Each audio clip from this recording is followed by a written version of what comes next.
outside of last year's global championship, really kind of giving it their all to their favorite teams is something that you love to see. And for Noah and Razan, they're just doing a good job here, not necessarily putting it all into just one contested fight. They're saying, hey, we might not get the best loot off spawn, but this is something we can gather as the game goes on. And already in game 3, major off-spawn switch-ups, Rainy and Nalu, the Asian team who had their struggles landing in the northeast of the map, trying to take fights in Latte that just weren't working, have now decided to land at Riptides, and I'm not sure if Focus and Thomas are quite aware of just exactly where they are. But at the same time, they didn't exactly have anything great to work with. They have to be so precise with when they pounce if they want to net any kind of eliminations here. Momsy, Skyjump, they've had so much difficulty just trying to find their footing in these first 3 games, and it's looking like things might go from bad to worse here if Momsy isn't careful. Yeah, this is a tight situation because they're fighting a 2v2, but then you got Shark and Teen, or at least one of the two, over from Wonky Land, disrupting this fight, third parting, causing a little bit of a distraction, landing some of those shots on a Skyjump and Momsy. And if they didn't get tagged up, that would have been a huge green light to go.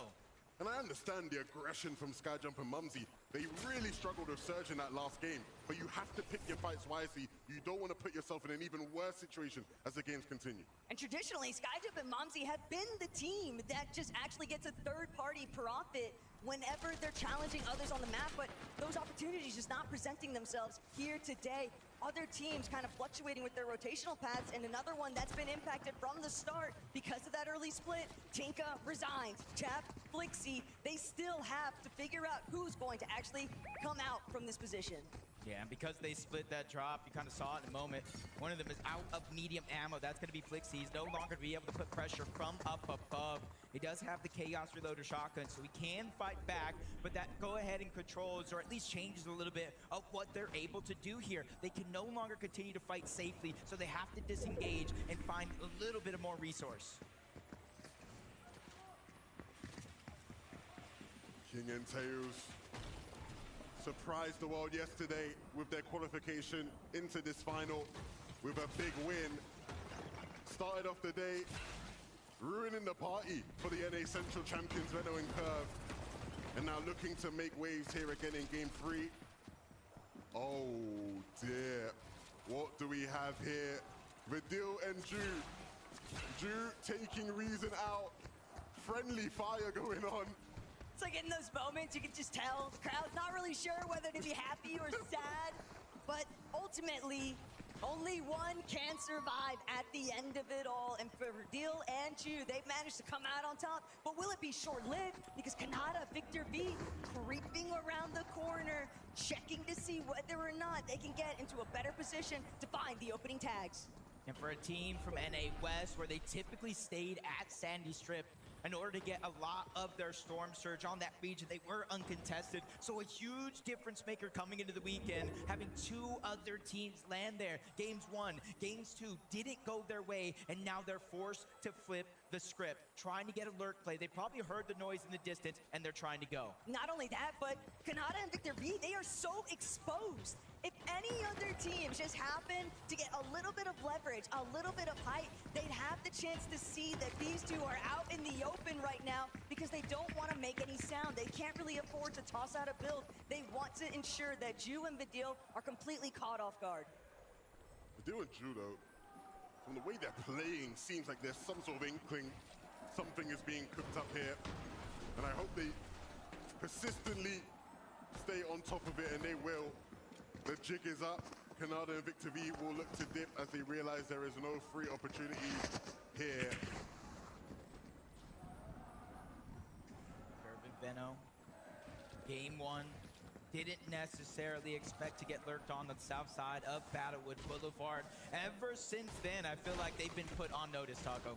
A lot of their tactics have definitely revolved around their fighting potential. Both of these players are able to deliver some big blows and some big clutches, but at the same time, you can't factor out the competition, and it's scaling up with every single match that goes by because everyone's looking for the perfect adaptation. Lurk after lurk here. Thomas HD and Focus trying to do the same things. LB Works and Bot, they're the ones up above on the mountain of the bush. just hiding their exact location. So Thomas and Focus, they're gonna have to take what little information they currently have here and try to figure out how they're gonna run away with it in this play. Kind of moving from the bottom up. There's a huge height advantage, natural terrain, so they could see it, but they might have spotted out bot, just kind of run off to the side. This could be a chance for them to try to take a 2v1. Yeah, they've got to know that there's a solo in the bush now. But he's also aware of the potential of someone to come. If they can find the right timing, this will be a great 2v1 opportunity. They might also just patiently wait for bot to return. No, they'll jump into the bush. They want that damage. They want that fight. They saw bot leave the hill and decided it was their time to strike. Yeah, at least bot came back, trying to draw back a little bit of that pressure. They did land some damage, though, so that's the combo that's building for Thomas and Focus. Good shot connecting yet again, but the distracting third party bringing everything to a halt in this moment. Thomas, Focus, they immediately box up on top, realizing we're in the zone. You still got to come to us. And now they have a moment here where there's a little bit of an advantage here in terms of positioning. Their prey just barely managed to escape. Thomas was trying to find that full box in, but it just didn't net itself in his favor. And now, because of the shots ringing through from Battlewood Boulevard, it's just going to be another delay, another slowdown. And they've had a rather solid start when they've made it out of Riptide, but it's evident that they are on the hunt for some very aggressive plays. This was my fear. With New Sanctuary, if Resigns and Chat couldn't figure things out between themselves, would things start to get messy deep into the storm? And that is what we're seeing take place here. They can't close it out. He's able to escape, but he will continue to hunt. Yeah, and it puts you just in a tough situation. Whether you win these fights or lose these fights, they're so drawn out. You're trading damage. Even if you get the eliminations, Taco, you're not necessarily going to be above that damage threshold. And with the zone pulling far away, it's going to be hard to get it back. They've just spent so much time fighting and dealing with each other that they've left both of themselves in just worse positions, because even for Resigns, even if he makes it for the reboot opportunity, Chap Flixie, they're also still left in a world of hurt because so many other teams are going to look to try and hold them captive inside the storm, not giving them the proper opportunity to rotate through the edge of zone. Last time we see Curve and Veno kind of lurk in a different situation, trying to play safe. But as we tune in now, empty item slot, but they're going okay. On the other side, though, may not be necessarily the same. Malibuca dropped down to just a sliver of HP. Vico, though, able to save the day, pick up that knock, get the elimination, and is now giving Malibuca valuable time to heal up before they have to make their journey to zone. Hey, go Vico, go after all, and this is exactly what the young superstar needs to be doing. Malibuca on the ropes, and just like that, Vico able to turn it around. I mean, if these guys are going to come out fighting and Malibuca is going to come out swinging, it takes the pressure for Vico to deliver. But when he has to, he'll hit shots just like that. Darwin Deemish, a second chance in this lobby. They started the day on top. Their second place competition took them out in game number 2. And here in game number 3, they'll look to recapture that first place position. Just pulling it back to where things actually ended up here for Chap and Flixie, and Tyler just caught lacking, had no idea that there's still a team sitting around New Sanctuary. Yeah, Jace is already down, though. Minus going to be able to certainly clean up that elimination. Siphon going to allow him to survive just a little bit longer inside of the zone before he has to pop any HP. And I like what Javi's doing here. Instead of fighting a 1v1, giving him a chance to possibly win, he just converges back onto a Minish. They get into the same box and realize, hey, there's a huge strength in numbers. We're up on the Storm Surge. We didn't take much damage. Let's just take this moment as a win. Practically 5-5-5-2 on their next entrance for that rotate. So we'll see what happens next. But Pirabot Boyo, quiet start. A different strategy. It's very foreign to see these two not with a whole slew of eliminations already built up in their counter, but they have clearly devised a plan and a strategy that revolves very heavily around playing inside of the storm. Zone pulls far. and they're waiting. You can see Pete is in the base waiting for players to rotate past, but unfortunately for Pete, those players aren't going to come in, so there is a good chance we see another game where these guys are down and out of luck when it comes to Surge, desperate to try and jump into somebody's box. Canada and Victor V, we saw their desperation earlier when they were trying to make plays happen. Now the situation has worsened. They have to make something happen right now. This is the only decision they can make, but it's going to be one they're going to regret. Canada goes down. Matt and Cole were able to get that elimination, and these guys have been the unsung heroes. They qualify out of NA. They make some big plays. They make it from the upper bracket, and now they're shining here in Game 3. First elimination, sometimes that's going to be the hardest, but Victor V finds him so down in the depths when it comes to damage. Almost 400 overall. That's almost 2 full eliminations worth of damage, and that's where it gets tough, because even if you're able to take down Cole, you're at a disadvantage. 2v1, and this one's going to be tough. Victor V can't even afford to stall. The Surge is just going to start ticking away at his HP, and for Matt and Cole, they've already gotten exactly what they were after. Sure, Vic's able to pick up the splashes, but what else could he do with it? They need to be careful on Victor V's side and on the other side with Peter and Poyer lurking in the zone behind them. Veno and Curve, what do they have for Resign and Tinker? A great little lurk play. We've seen Veno do that many times over the years, and he did that as well in the NA finals, and Tinker and Resigns clearly weren't prepared for it. We've seen how things fared for one half of that stalled out engagement over by New Sanctuary. Flixie Chap trying to see if they can change their fate, though. Opening starts. Seems like it begins with Liam. Yeah, 35 below the damage threshold. Looked like Liam was going for the reboot. He gets denied. But you notice they went from barely below the damage threshold, getting that elimination, to barely above. So for Chap and Flixie, when it comes to Storm Surge, they're not safe just yet. Even Agers now winning that game, going and kind of trying to ride that momentum. It gets cut short, 151, and it's active Surge.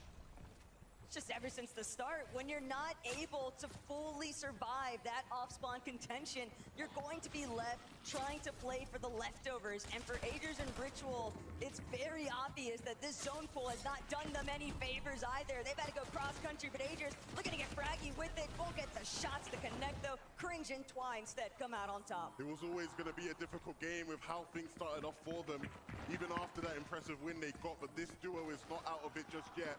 We will be hearing more from them over the course of this day. But for now, they'll leave it to the rest of the lobby to cook up for us. For Deal and Ju looking to do just that. Ju already started the game with one of them onto Reason, and they will look to quickly improve on their standings. Just 30 points so far, but plenty more to grab in this one. Yeah, almost 400 above the damage threshold, so they are looking good. No necessity to peek. Curve and Veno, same thing. 5 elims, 900 plus damage.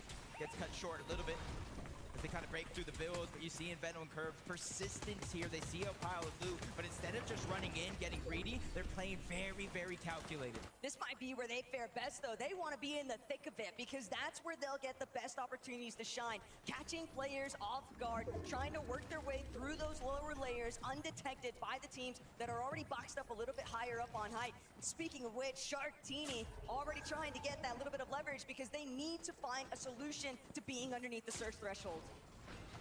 You know how this one goes.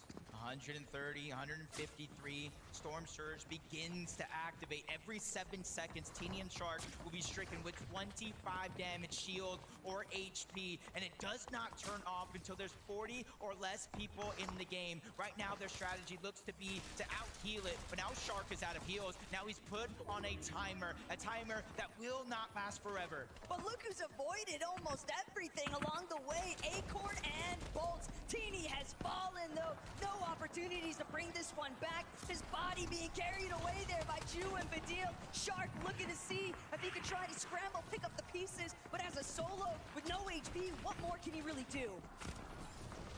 He doesn't look like he has the answers to that question, Taco. With just 1 HP remaining, Shark and Teeny will leave their first place spot up for grabs. It's so many of our Titans go down early. You're kind of seeing how Teeny was able to go down, but Dio and Ju just caught him lacking, edit the wall, and get that elimination. Even during all that chaos, we saw Cold and Rapid went down as well. Veno's gonna get knocked. Curve trying to be a hero. One knock's already there, trying to get the second onto Sky, but he gets denied that opportunity. Rightfully so. He goes right back into the box, trying to get the revive onto Veno with his own pushing him in. He can't be the hero he needs, but there's still a knock right in front. Curve trying to save the Siphon for the last moment. Curve needs it to kick in now or never, but he can't afford to see if he can find another shot. Eventually, though, he might be saved just in the nick of time, but when you've got two Titans of the lobby, two major champions going head-to-head, now's the time to see who's really on top. And Curve might not have been able to save his teammate, but Sky certainly could. Stroll back in the game and back with a chance to make things happen. Curve with just 17 HP needs to tiptoe his way around, and he will be caught out. And so it's up to him now to get things done. On the front side of the zone, Shadow and Virgo positioning. Pixie looking to do the same. Malabuka, Vico. We've seen how strong they've been so far today.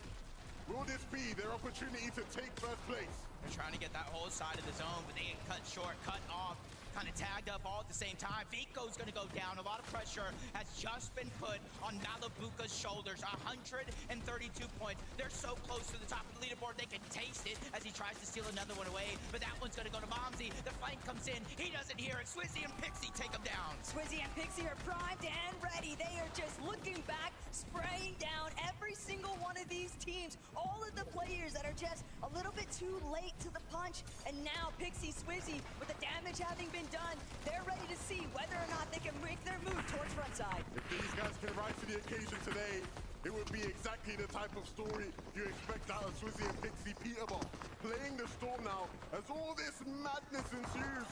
Ju and Vidil, they are looking to take this game for their own. They don't care who's in this lobby. They want the high ground, and they will keep it for now. But that is just for now. They have to continue to hold it and apply the pressure below. They're feeling like they're on cloud 9 right now. The entire arena cheering them on, but they draw their attention to Shadow and Virgo, that second height team. Anybody in that position could use a shockwave and disrupt everything they have going on. You can tell though from the way they're playing it, they don't have the materials, and so the chop will come through. It's Cammy, it's Hari. We've seen them do that so many times before, and so it'll be up to Vidil now to clutch up. But this is a spot that Vidil's been in so many times already, and now here today, Vidil trying to see if he can strike through, but his shield is so low, he's fully cracked. The movement is crazy, but he's left tumbling down the hill, trying to see if he can get out of sight. Pablo is falling, kindling right next to him, but Vidil, he's not gonna be able to get the shots. He wants to try and make it through, but all of these pre-existing builds just forcing him to make the effort. Still, Vidil moving forward. Why doesn't see it? And Vidil brings him down. How does he keep finding a way? He keeps on doing it. Vidil, this is ridiculous. What a game from him. Stroll will finally put an end to it, but Cammy and Hari, after chopping height, will look to finally make a play for it for themselves. Shadow and Virgo hold on, but not for long. They get wiped clean, and Scroll down below has a tough Polish duo up, trying to take this game. In fact, they're the only duo actually up in this game. Scroll, solo, Pixie, solo. Scroll's being the focus right now from up above, trying to expand, but he's running out of material, and he's running out of material fast. Hari, Cammy, they realize he's building out a Wook. That's a sign of weakness, and they want to take over. They can't let this opportunity slip from their fingers from one team to the next. Pixie gains their attention. Scroll goes up! But Scroll finds nothing. He realizes Cammy's in a metal box, and then here's Pixie all alone on the ground. Scroll with the siphon just in the nick of time. But Scroll, he's still got to keep going forward. Hari never gets a chance to see it coming, but it doesn't matter because Cammy had his back. They are one of the most dangerous teams coming into this event. Contested, uncontested, that is not a problem from them when it comes to big moments, when it comes to big events. Cammy is one for certain that shows up when it matters most. Cammy, Hari, stand up. Düsseldorf, please give it up for Cammy and Hari. What an intense final moment, but you were in it together. How were the communications that you tried to take Solo Scroll down? I mean, it was the perfect game. We just chopped high like 3 times, killed like 4 people because of that, and it was an easy game. That's what everyone is saying so far, but everyone online has been looking at the lobby list and saying this might be the most stacked FNCS LAN ever. Do you agree, Hari? Yeah, it's so stacked. So when you look at the lobby list, who do you think is your biggest competition right now? Darm and Dimash. Darm and Dimash, and is that because you're sat right next to them and they're also your friends from Poland? Yeah. And so if it could be you or them, I'm guessing it's got to be you who wins this now. Of course. So Cami, you know what it's like to be under pressure. You know what it's like to be on day 2 and in contention for the top. But do you have to change things up so you don't get snaked out there? I mean, we're count, so like we just need to focus on that. Need to focus on winning off spawns and try to get some more good games. Well, we're going to take a short break while these guys focus up. Please, Düsseldorf, give it up for Cami and Hari!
Fortnite fan, welcome back to the summit once again. We get another victory royale out of game 3, and if I could put my EU bias mask on for one, say, yeah, my boy, that's right, Tokata. Oh, Tokata. I heard you reppin' NA, what, 1 match ago? Literally last match? You think you can just switch up that quickly, Z? Yes, I can. Oh, I'm sorry, I left the EU bias mask on there for a second. Listen, I'm gonna be biased on whoever wins. I just want everybody to have a great time. Shout outs to Cami and Shari, rather. what an incredible game. Packed with eliminations, packed with high ground, packed with pushing other duos who are trying to take high from them out of the way. Classic Cammy high take right here. Looking back, chopping it on out, sneaking in the backside of this zone as well. All of that LAN experience that Cammy has paying dividends for him right now. The scroll high take was almost crazy, but they held him off to Carter. And what they did really well here was they took height at, again, the right time at the right way. I love seeing this from Cammy and Hari. Now bumped up that leaderboard, but if I think just specifically how this duo plays, you can go back to the 2022 Invitational where Cammy and Seti ended up winning. Issue is they weren't known for playing very well mechanically, for getting those eliminations, but now Cammy paired up with Hari. I'm seeing much more confidence. I'm seeing them pushing. I'm seeing them play for height, get those eliminations, and you know, it's working incredibly well. I don't know if you saw what I saw. Sky and Scroll have suddenly broken into the 200-point threshold. Oh, wow. Finding that second place against, obviously, a solo situation against Cammy and Shari, rather. Wow. This team continues to do it. I don't know how they do it, but Scroll, if we're going to put Scroll in solo clutch situations, I'm down. I'm down. Look, I'm down to put either of them in solo clutch situations. Scroll, game 1, got 52 points as a solo, once again clutching it out. But the best part is, Sky is just as capable at solo clutching. In the EU Major Finals, he had the 3rd most solo clutch points. They can play together as a duo. They can play as solos. They were the most consistent team on EU going into those finals. Sky and Scroll have everything to take home this competition. What a shot that was, though. Unreal. There was a moment just before that as well where Sky was down and Scroll waited. He almost used Sky's down body as bait. For the player that was coming up to take them out and continue that through. So that combination of not only mechanical ability, not only calmness in those endgame situations, but just the brain, the thoughts, thinking, how can I make the most out of this endgame in our current situation? There's a reason why these guys were favorites going into this weekend, and it's looking very, very good for the Sky and Scroll lovers out there. What's crazy, too, using the body as bait, that was actually against the deal, right? The deal. The deal running through as a solo.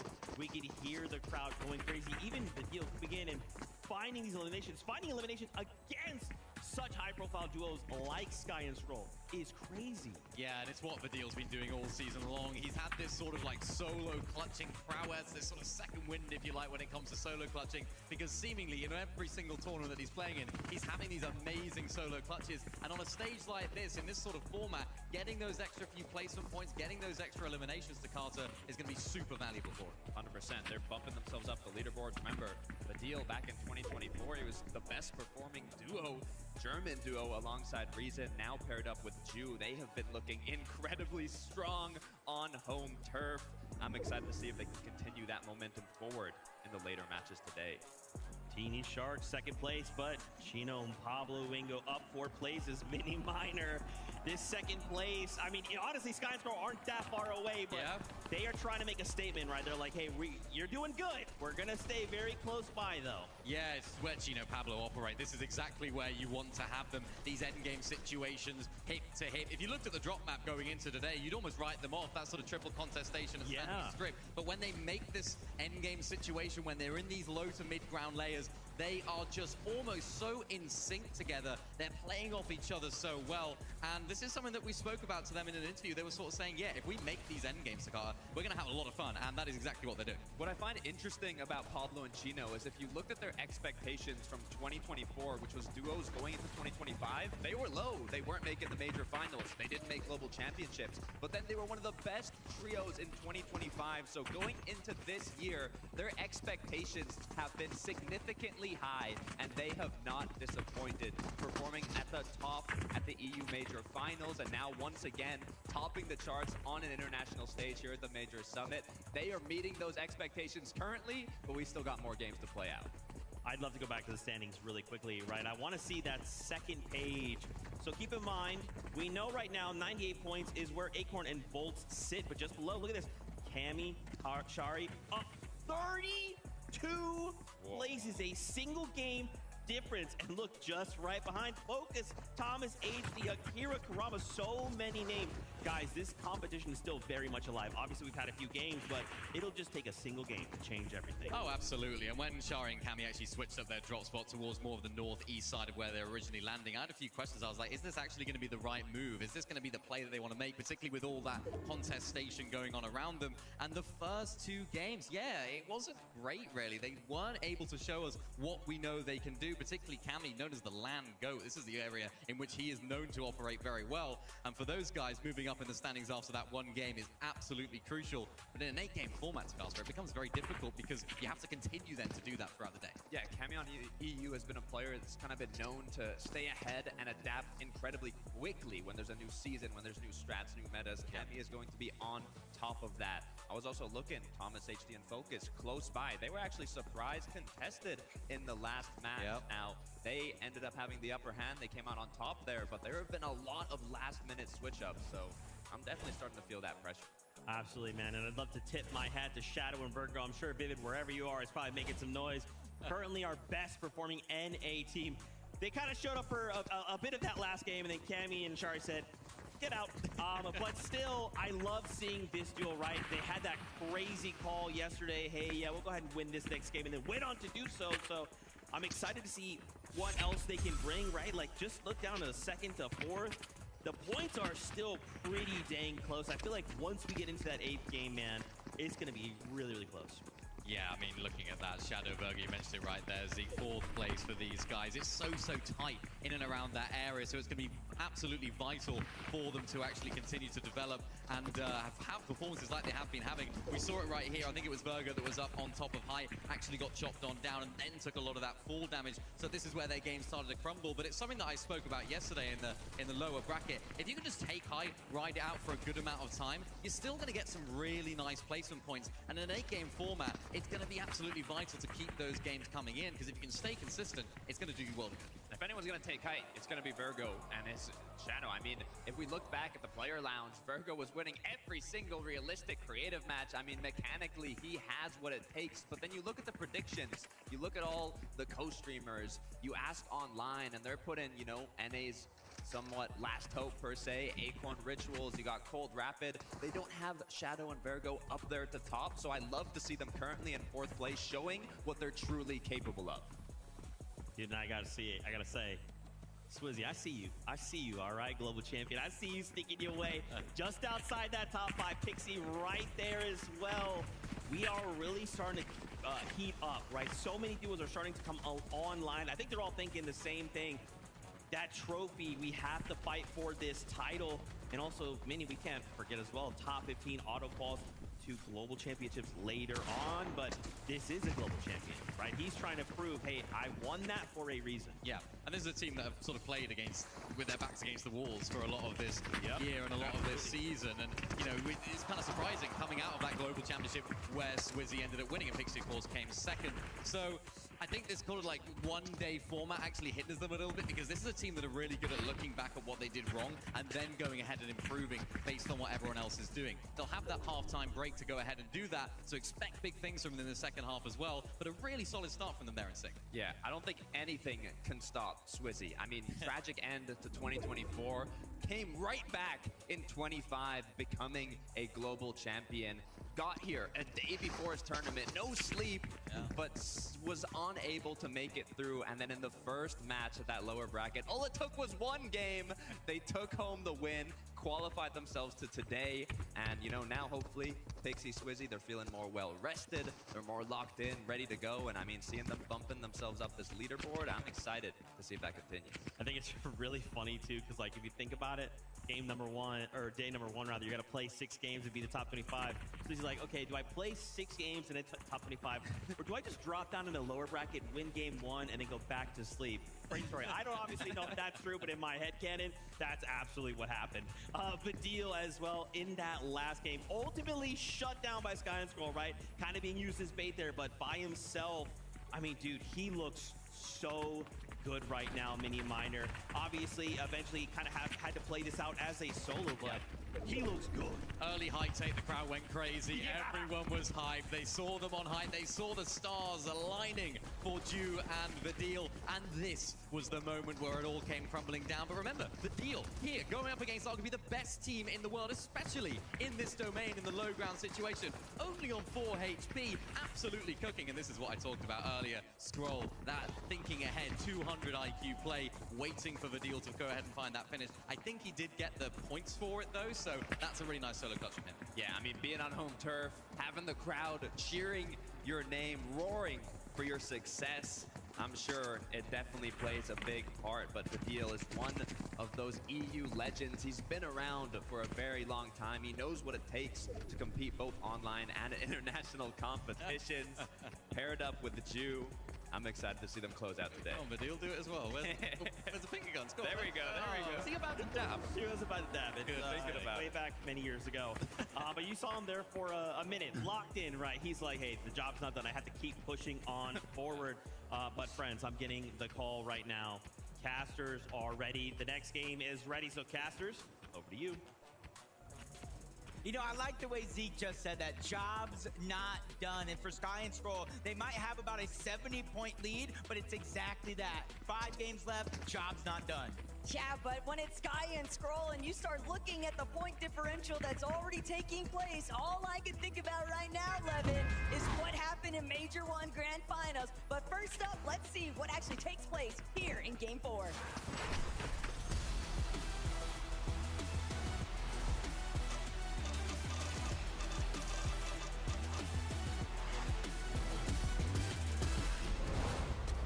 Game 4, the last game before halftime. And if you guys are no strangers to Fortnite competitive, where you're at on the leaderboard means so much. If you're going after first, you might have to have a big game here. If you're settling for that top 15, you just need to remain consistent. Thomas, focus. They know they got lurked on at the start of that last game, and they're just being a little bit more aware.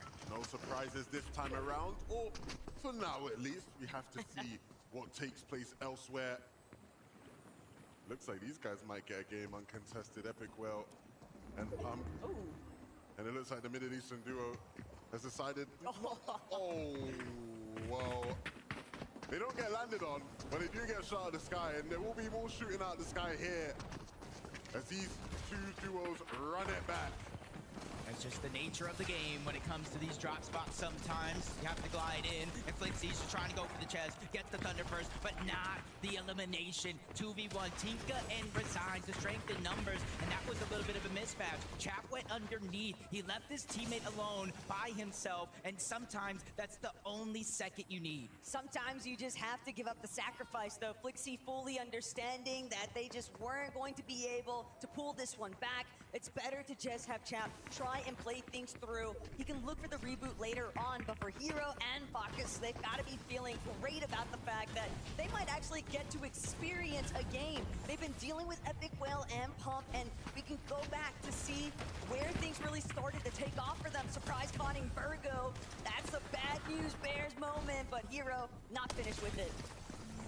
Hero getting both of those eliminations, and honestly, sometimes it takes one switch up of a drop spot to get things rolling in your favor. And already we'll see how they rise up the leaderboards after this one. Triple tested still over towards Sandy Strip. It's Chino and Pablo that find themselves in a close quarters combat situation here. Victor V and Kanata on the west side of Sandy. So right now, it's gonna be Fakun by himself, just having to clutch up or just stay alive until he can get his teammate back. This is a dispute that has been taking place since Friday. Pablo and Chino have non-stop been looking to bring down Fukun and Minifio. They nearly succeeded in yesterday's competition, but it just wasn't enough. This time, though, they've settled everything once and for all. So game 4, they'll just have to deal with Victor B and Kanata at Sandy. And that is a balance that I think they are willing to live with. One that I think they can find success with. And so if there's anybody that can give Sky and Scroll a run for their money at the top of the leaderboard, we know it is Pablo and Chino. We also know what Thomas is made of, especially when it comes to international tournaments. 92 points so far. Not necessarily the start that they have wanted, but still plenty of time to kind of pick up the pace. Kazzy trying to disengage underneath, focus on the chase, shot after shot, connecting it to finally get that first knock. The elimination is there, and while on the other side, Focus cleans up one. Tom is now trying to stall out this fight, waiting for his teammate to come back, using their numbers to their advantage, and just firing off on all cylinders. Damo by himself, but not for long, as he gets sent back to the lobby with Kazzy. It's just obvious that that Oshi duo was running on fumes here. Unfortunately for them, Thomas and Focus do take full advantage of them being pushed so early. But Pollo, Peterbot, this is unfamiliar territory now. NA fans, look away. This is not what you want to be watching. Pollo, who's been the more reliable, it feels like today, as far as staying alive in the duo, goes down at the hands of the Frenchies, and so that leaves Pete to fend for himself and keep this duo fighting in this tournament. Yeah, and that's something when you kind of look at the stats of Peterbot and Pollo on day one, you know, kind of leading in damage right there with eliminations, but where they placed on the leaderboard is not where you would think a team like Peterbot and Pollo would place. So it's not necessarily the actual fights and mechanics, it's the overall game plan. So far a tournament to forget for them, but still plenty more to play. Chat has been able to keep himself in the game with a nice little lurk onto King.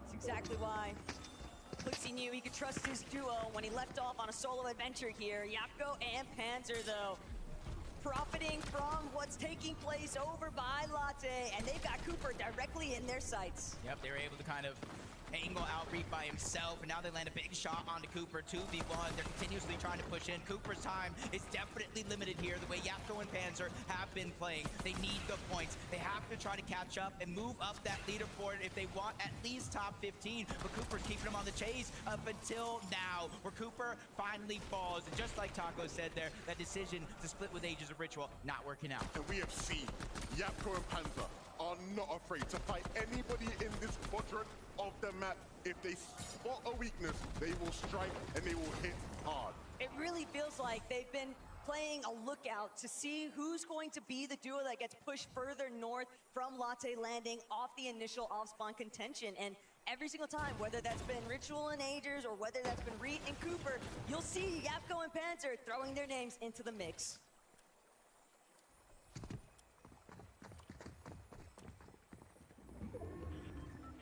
Dust settles, Reason and Noah. We've seen kind of two sides of this coin. Moments where they like to get aggressive, try to find eliminations. And then moments where they play passive, just like this, lurking. We know these teleporters, a lot of teams like to traverse through, avoid all the chaos that goes above and on the island, but sometimes it ends up being one of those plays where you run into nobody throughout the course of hiding down there. It looked more like they were set up banking on someone actually taking that ascender directly down to them, obviously hoping that they could get the advantage off the right side peaks, but Cringe and Twy, they'll be the closest to it. Whether or not they actually take the bait, though, that's a story left to be settled. For Shark and Teeny, a game where they will have to prove to everybody watching that they are really here to play. We've seen them win, but after last game's surge disappointments, the question does become, when this team faces a challenge on this stage, can they rise to overcome it? But what really makes things so exciting is that we've seen EU challenge Sky and Scroll before. You can never count yourself as safe, even when the match looks promising, because so many teams like Swizzy and Pixie all just kind of nestling in to these tucked away positions, utilizing every bit of terrain to their advantage. And I think in the case of Swizzy and Pixie, they've almost been counted out by many, many people watching, and understandably when you look at how the year has gone, but that is too much talent to count out.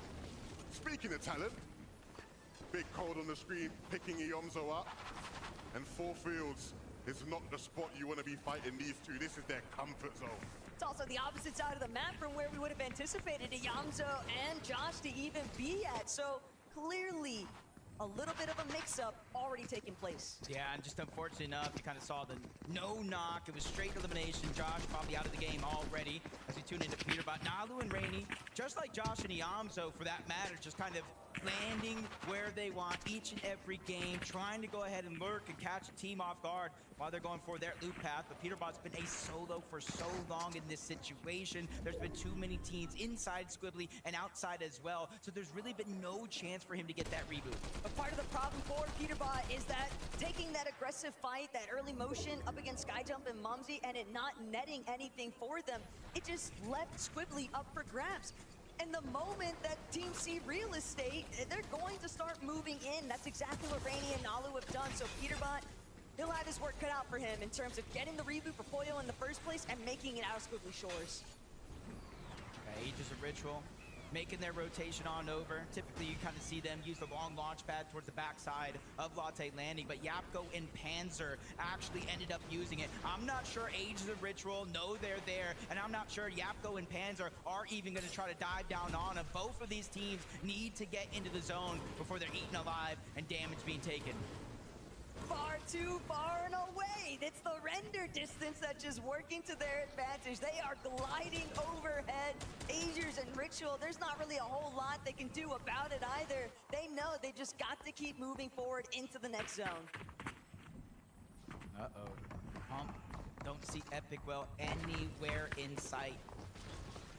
And this is a situation that might make you a little nervous if you're Epic Well and Pump. You've been performing decently well throughout the course of the day. Almost in contention of one of those global championship spots, but then you run into Vico and Malabuka, and in the distance, there's a shark in the water. Him and Teeny lurking like we know they can. They go ahead and let at least one of those teams escape. So I'm wondering, do they know Pump is here, or are they just trying to eye that duo of Vico, Malabuka? They're returning back. They want to fight. They know this is a chance that it could be Shark and Teeny. This is a 2v2 we all want to see, and it's one that will be interfered with.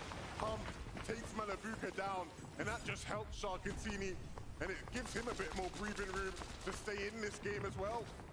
Not only that, but Pump absolutely stacked right now. The problem is, he is just a solo. And for Sharkantini, there's always a bigger fish, and they're willing to make sure that they take out Pump entirely. The ultimate refresh, it's not even one that is a necessity, but they'll steal it anyway. All of that loot that once belonged to Malabuka now straight in Sharkantini's inventory. Two is better than one, especially when it's Sharkantini. Yeah, but these fights right now just continuing all around the map. Cold and Rapid looking to get aggressive. Probably just going ahead and being okay with just getting damaged. Shield gone from Boko, shield gone from Cringe. Some shots did connect, but instead of getting greedy for Cold and Rapid, the game plan for them is simple. They don't need big game eliminations. They're just trying to get Surge, climb up that leaderboard, and then move into the zone. They don't want to get caught in all the chaos. They don't want to get caught below the damage threshold and control over their game. Take it away. They might not have a choice though. Based off where we last saw Chino and Pablo, they might be able to get some decent tags into Cold and Rapid along the way. But Darm and Deemish, what had been a very promising start of the day, cut a little bit short because of losing some of that momentum off of early eliminations in Game 2. Shark Teeny trying to do what they can to shut down some of their EU comrades, but Deemish and Darm never count these guys out. They'll take their time farming it up before they get involved. We're already seeing a couple mythics in play as well. Thomas, the Iron Pump, you saw the Chaos Reloader there. There's Drew and Vidil from their drop spot. Kind of see them instantly edging towards the zone. 418 above. Even without elimination here, you can see they're being consistent when it comes to that damage. And everybody on the outskirts of the map slowly but surely making their way in. And they have to be quick because right now it is going to be a 1 tick. Is going to move into a 2 after this and then a 5. So positioning has to be perfect. But there's so much else taking place. Peterbot with the comeback. This is exactly what he needed. A single opportunity. Everybody's better than Peterbot until it's time to be better than Peterbot. And QNDX, it looks like he might just find out. And this could be the moment right here, not just for the eliminations in the case of Peterbot, but if he can get Poyo back, they at least have some loot. But again, I said the 5th zone, it moves to a 2-tick. Peterbot could no longer stay over towards Humble Hills. He has to move down towards Riptides, closer and closer towards the zone. But this could be his golden opportunity, just like that one there. QNDX gets caught off guard. Peterbot pounces and gets the elimination. elimination, but it wasn't easy. It does turn into a 2v1, and Phantom takes the sacrifice. This is the Peterbot we want to see. Sniffing out opportunities to take advantage of players and striking hard. Can he get Poyo back in the game? If not, can he give us an all-timer Peterbot clutch? Humble Hills right now getting more and more traffic running through. Ari down below. Don't see Cammy anywhere. Nalu and Rainy, they have no choice but to play aggressive here. 147 below the damage threshold, but that first shot is going to slow him down. Demon's coming in. Is going to make it that much harder, but Nalu hits a haymaker on one side, but another one breaks into the box. Now they're scrambling. Back to the lobby they go. Darm and Demas, a strength in numbers is real. You hit hard, we hit harder. Darm and Demas cannot be toppled right now. The best part of it all, I don't even know if they realized that Ari was still there, but Chap, Flixie, this is what they needed. They bind Poyo off of the reboot, and Peterbot might just go with it. Fortunately, Flixie's down yet again, but Chap has closed it just enough to revive his duo. Now they get an opportunity here. They are getting chunked out by the zone, but look at the extra heals they were able to get. A mending machine not too far by. That was a huge success for Chap and Flixie in this game, and this is literally what we saw yesterday. Slow start to the day, but slowly but surely ramping up. Doesn't matter though, everything that just took place for Darm and Deemish has steadily fizzled away in moments. It seems so promising. You get the refresh, you get the abilities, but they're just so below on Surge. Just took too much damage in the exchange overall from Rainy and Nalu, and it's apparently left its mark. This is going to be a tough rotation to make. Max Pool, it's not going to be any easier for some of the teams in the zone. But for Darm now, as he makes his journey in, still plenty to do. Curve won't be able to stomach it. Darm might for now, and he does have a pathway to rotate in. What happened to Venno though? I mean, it's rare to see Curve all alone in situations like that. Oh, that's what happened. Panzer happened. You know, you probably wish me look away right there. I really do. Tough. Shockwave into the front of the zone, truly cost him everything, but sometimes you have no other option. But it doesn't matter how much damage, how many eliminations Darm has been able to get so far. He's still 246 below the damage threshold. Who was really going to be Polish's last standing figure, and it's Darm in the end of it. Hari said to Frankie, hey, it's going to be us that come out on top. Darm making him eat his words. Darm and Deemish, their game continues, and it's all in the hands of Darm. You hear the crowd getting wild already in the feed, but he'll take them down cold. Pablo, Chino just trying to move their way forward. Dropping a couple for the extra loot that they do have that they don't need to take with them. You can see their material kind of running low here. With 2 eliminations, 440 above the damage threshold. The main thing that is going to take their focus is just rotating from point A to point B, and it's just got so drastic. That is a max pull. But at the same time, it's one that Chino and Pablo, they're avoiding all of the attention with a nice wrap around the dead side. They know that there's a couple teams trailing just ahead of them, but at the same time, Badil, Ju, looking to get active inside the congestion. The crowd is lighting up with Badil and Ju on their screens. They want to see more Badil magic. And with them being so comfortably above Surge, this is looking and shaping up to be another magical performance. I just can't believe that I'm watching Darm cut across the screen right now. How is he still alive? As a solo, he is doing everything in his power to fight back in this lobby and try to remain in contention for some serious placement points. Shark is weak, just ahead, but he doesn't have the opportunity to open up. And this is a chance right here. Scroll once again by himself, 131 below the damage threshold, with the gap that they've been able to get in this tournament so far. The entirety of the lobby is looking at them, hoping they go down, but Scroll obviously making plays already from 140 plus down to 87. He doesn't look like he's getting nervous. Ju either. They're immediately getting focused, forced to back up. 171. He just needs to find this, and that's going to be step one. But it's more than one team. It's more than one player. They're all focusing in his direction. The entire lobby is staring him down, and he won't be able to withstand it. But Darm still going. 6 more points have just been collected. And Darm, even with the Surge ticking away at his lifeline here, he's still waiting to see if he can strike first and come out on top. If he finds a singular refresh, that would be everything, because only 3 more players need to go down for the Surge to disappear. Yep, he has multiple med kits. Plenty of time because he didn't get that max pull, but 305, that's a daunting number to look at. So that's why he's just hoping, crossing his fingers, 3 people to go down. Maybe Vico, Malabuka could get one. Kurama moving across. Lucy's going to get dropped. Romero's going to get knocked as well. Plenty of eliminations need to be cleaned up here, but a flank comes in. Teeny surprise. Shark and him try to converge back into that same box, but they still have to rotate forward. But look at how much space they have. They've claimed so much of the lower layers, and they're looking to continue building it out. But next, they want to take over the front side. Down to bare bones. With just 25 HP, he has to make some sort of play happen. If anybody can do it right now, it's got to be him. Shark now has lost Teeny, and we know he has his eyes set on any of these weakness. Dom goes down, and Shark now takes over as the solo we will watch, trying to make something happen. He has to show why he's kind of looked at as one of the best individual player in EU as of now, but if you look up, you see it in the clouds. It's Vico, it's Malabuka. We know what they could do on high ground, and it doesn't look like any team as of now is looking up.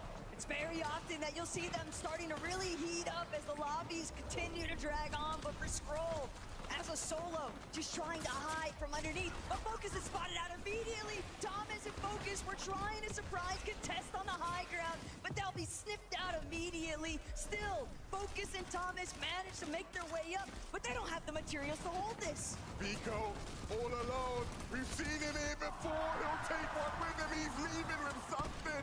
But the lobby will continue. Thomas and Focus looking to announce themselves now to the world as they sit up on high. I love this play out of them. They want to catch up, but they don't want to wait until it's already over. Swizzy Pixie, same thing could be said for them. 108 points and counting. 2 eliminations. They have Tails, they have Slurp, they have everything that they need, but Scroll is still outlasting everyone into the top 14. If he can go a little bit further, he'll get half of the placement points. He is a major problem for the rest of the lobby. And how can he be stopped? Shark doing his best impression now to try and catch up. Every single one of these solos making desperation plays. Focus will fall off of height, and that leaves Thomas now alone to deal with the damage. With just 1 build remaining, he has a mountain to climb here, Taco. And the new generation, they're trying to take over. Scroll still going underneath, a little bit out of sight, out of mind, but it's only a brief moment. Akira, Kurama, they're the ones that take over frontside low. Scroll, he has to connect. He needs to bring down this next player, but it's Resign's picked off by Pixie instead. And Scroll knows his moments are limited. He's trying to see if he can capitalize. Instead, Akira and Kurama finding the limbs. We're into the top 9, half of the placement points, top 8, another one's gonna go down. Bolts gets that elimination. Kurama and Akira, they're trying to dominate that layer, but Scroll is still scrambling around. He is the X Factor, big shot on a Tyler, but unfortunately he goes down. It's the fact of the matter though, the damage has been done. If it's not me, it won't be you either. So Akira, Kurama, will you find your moment, or will Bolts and Acorn take it all away?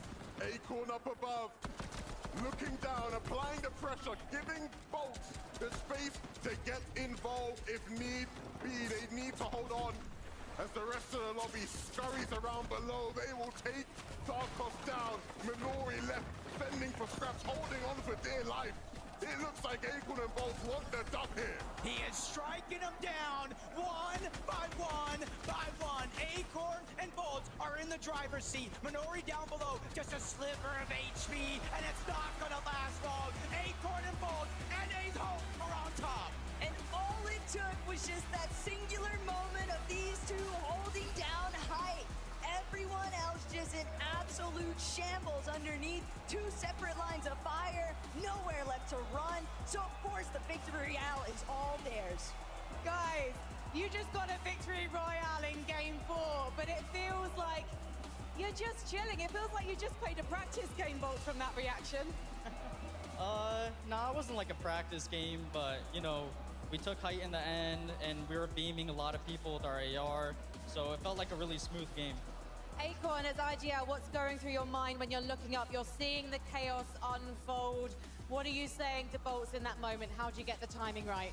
It was actually him that made the height call. I was just waiting for him to look at it. You know, we were trying to chop it, and then he made the decision, trusted him, and we won the game. Is that a situation that happens a lot? Bolts, you say, you know what, I've got the instinct here, let me fly. I would say it's 50-50. Sometimes it's me, sometimes it's Acorn, but in the end, we got the win.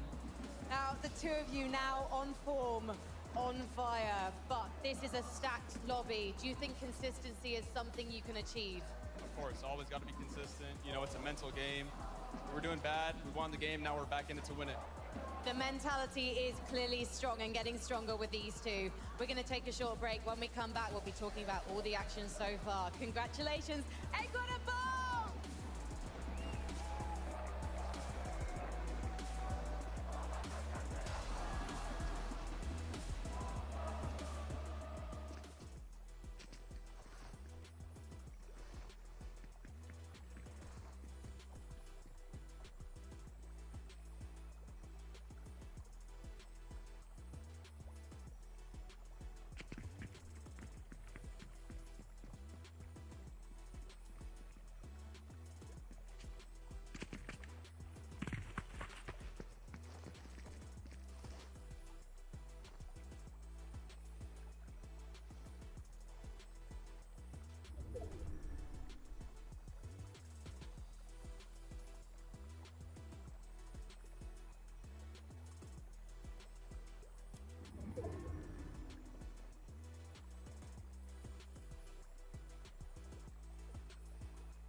Fortnite fam, welcome back to the FNCS Summit.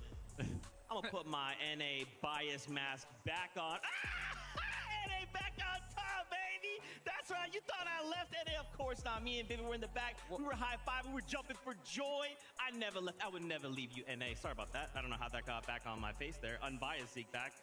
Crazy stuff out of Acorn and Bolts. I'm not going to let you get past that. I've never seen someone switch up so fast so many times. You what, EU, NA? I mean, to be fair, it is going back and forth in terms of who's winning these matches, but let's take a look at some of these highlights of Acorn and Bolts, Mini Miner, I know you're a fan of this team. Yeah, absolutely. This is a great team, and a team that we've actually finally seen come alive here in these endgames, finally getting that big win that we know that they can do, and absolutely huge for this team. They were coined as NA's last hope coming into this weekend, and we've seen already that there are other NA teams that are capable. The way they took height here, classic Acorn and Bolts gameplay, really nicely done right there as well. And we spoke about it earlier on about these zones. They were very, very good when they got favorable zones in upper bracket. This one, not a favorable zone. This is a very south zone, so they're still performing now. They figured it all out and playing up from height to Carter. It's a great game. Yeah, this is big news. I mean, in terms of expectations, this is one of the duos that has the highest expectations on NA to come out on top. I'm almost surprised that it's taken so long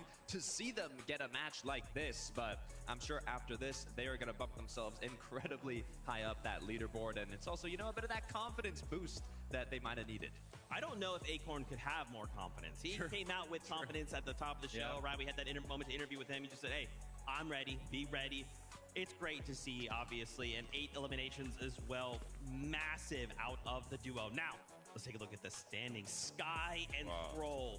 They continue the dominance. This is why so many fans, players, us, were like, yeah, I think these guys are probably a big contender to go ahead and walk away with the win. Obviously, Teeny and Shark right behind, but more on that in a moment because Sky and Scroll, again, we put Scroll in a solo clutch situation, and he delivers.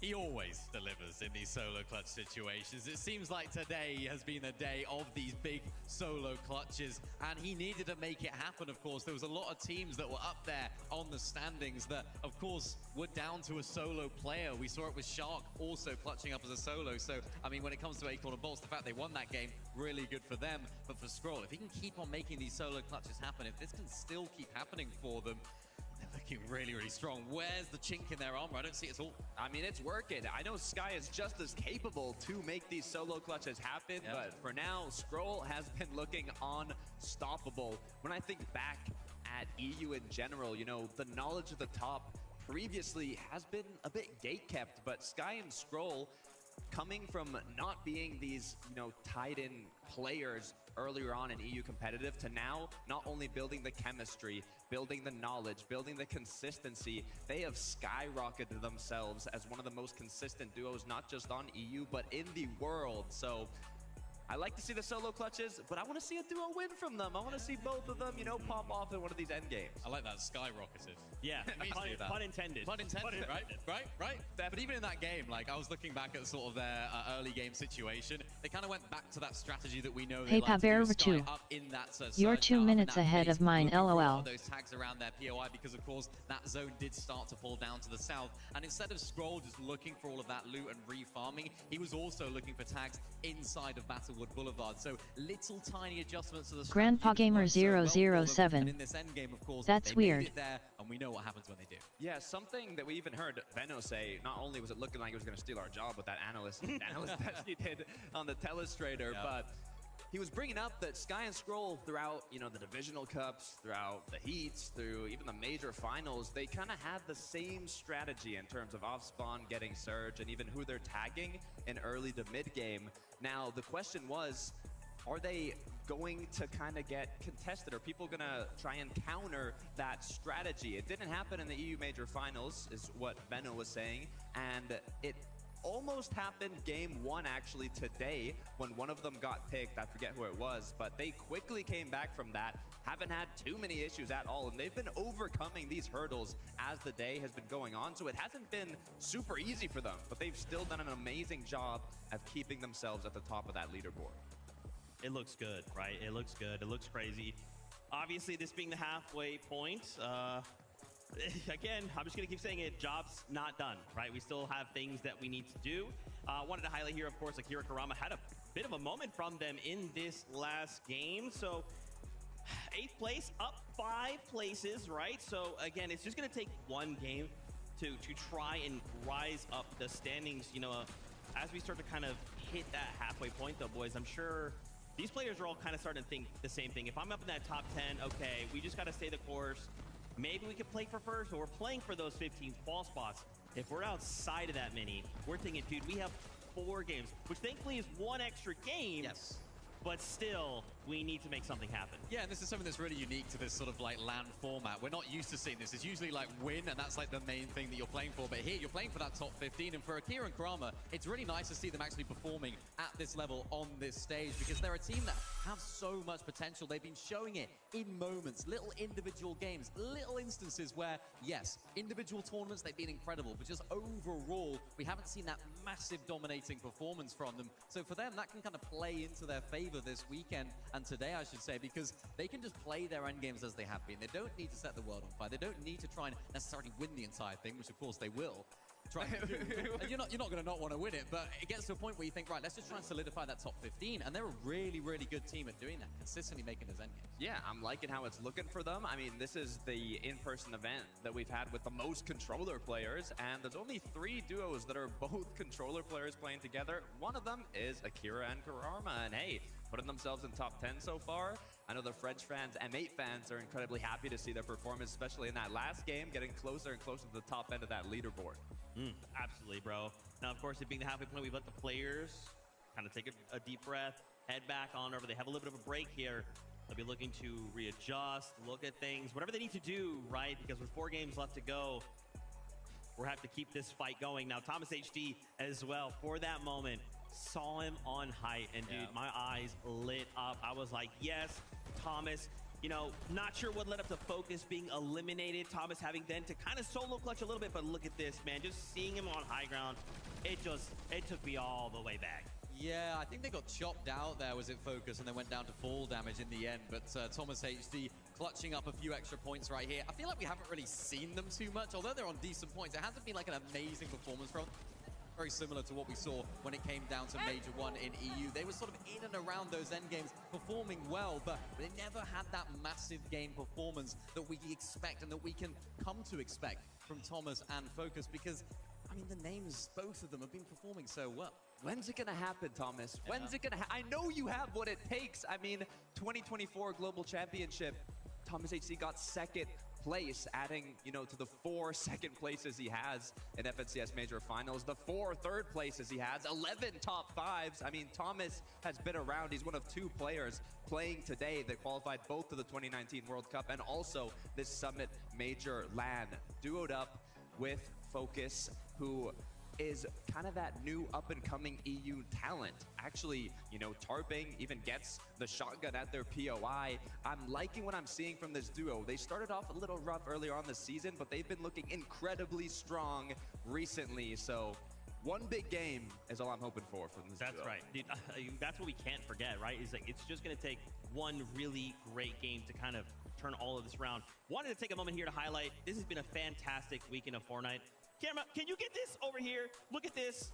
This whole little section here has been our co-streamer booth. So if you've been following along with them, they've had a fantastic time. So many showing. What? Ozzy, is that you? Ozzy, Ozzy, come up here. Ozzy, come up here. Ozzy, yo, Bucky, you wanna come? You wanna come up here? You wanna come here, Bucky? Yeah, just him, just you. Come, Ozzy, come here. We got to get him up here. You know, you've heard from us. You've been able to hear our thoughts. Why don't we get Aussie Antics up here? Fan favorite. He's so cool, so handsome, so tall. Come on. Don't be shy, Aussie. Don't be shy. Everyone's here to see just you. No one's here to see anybody else, just you.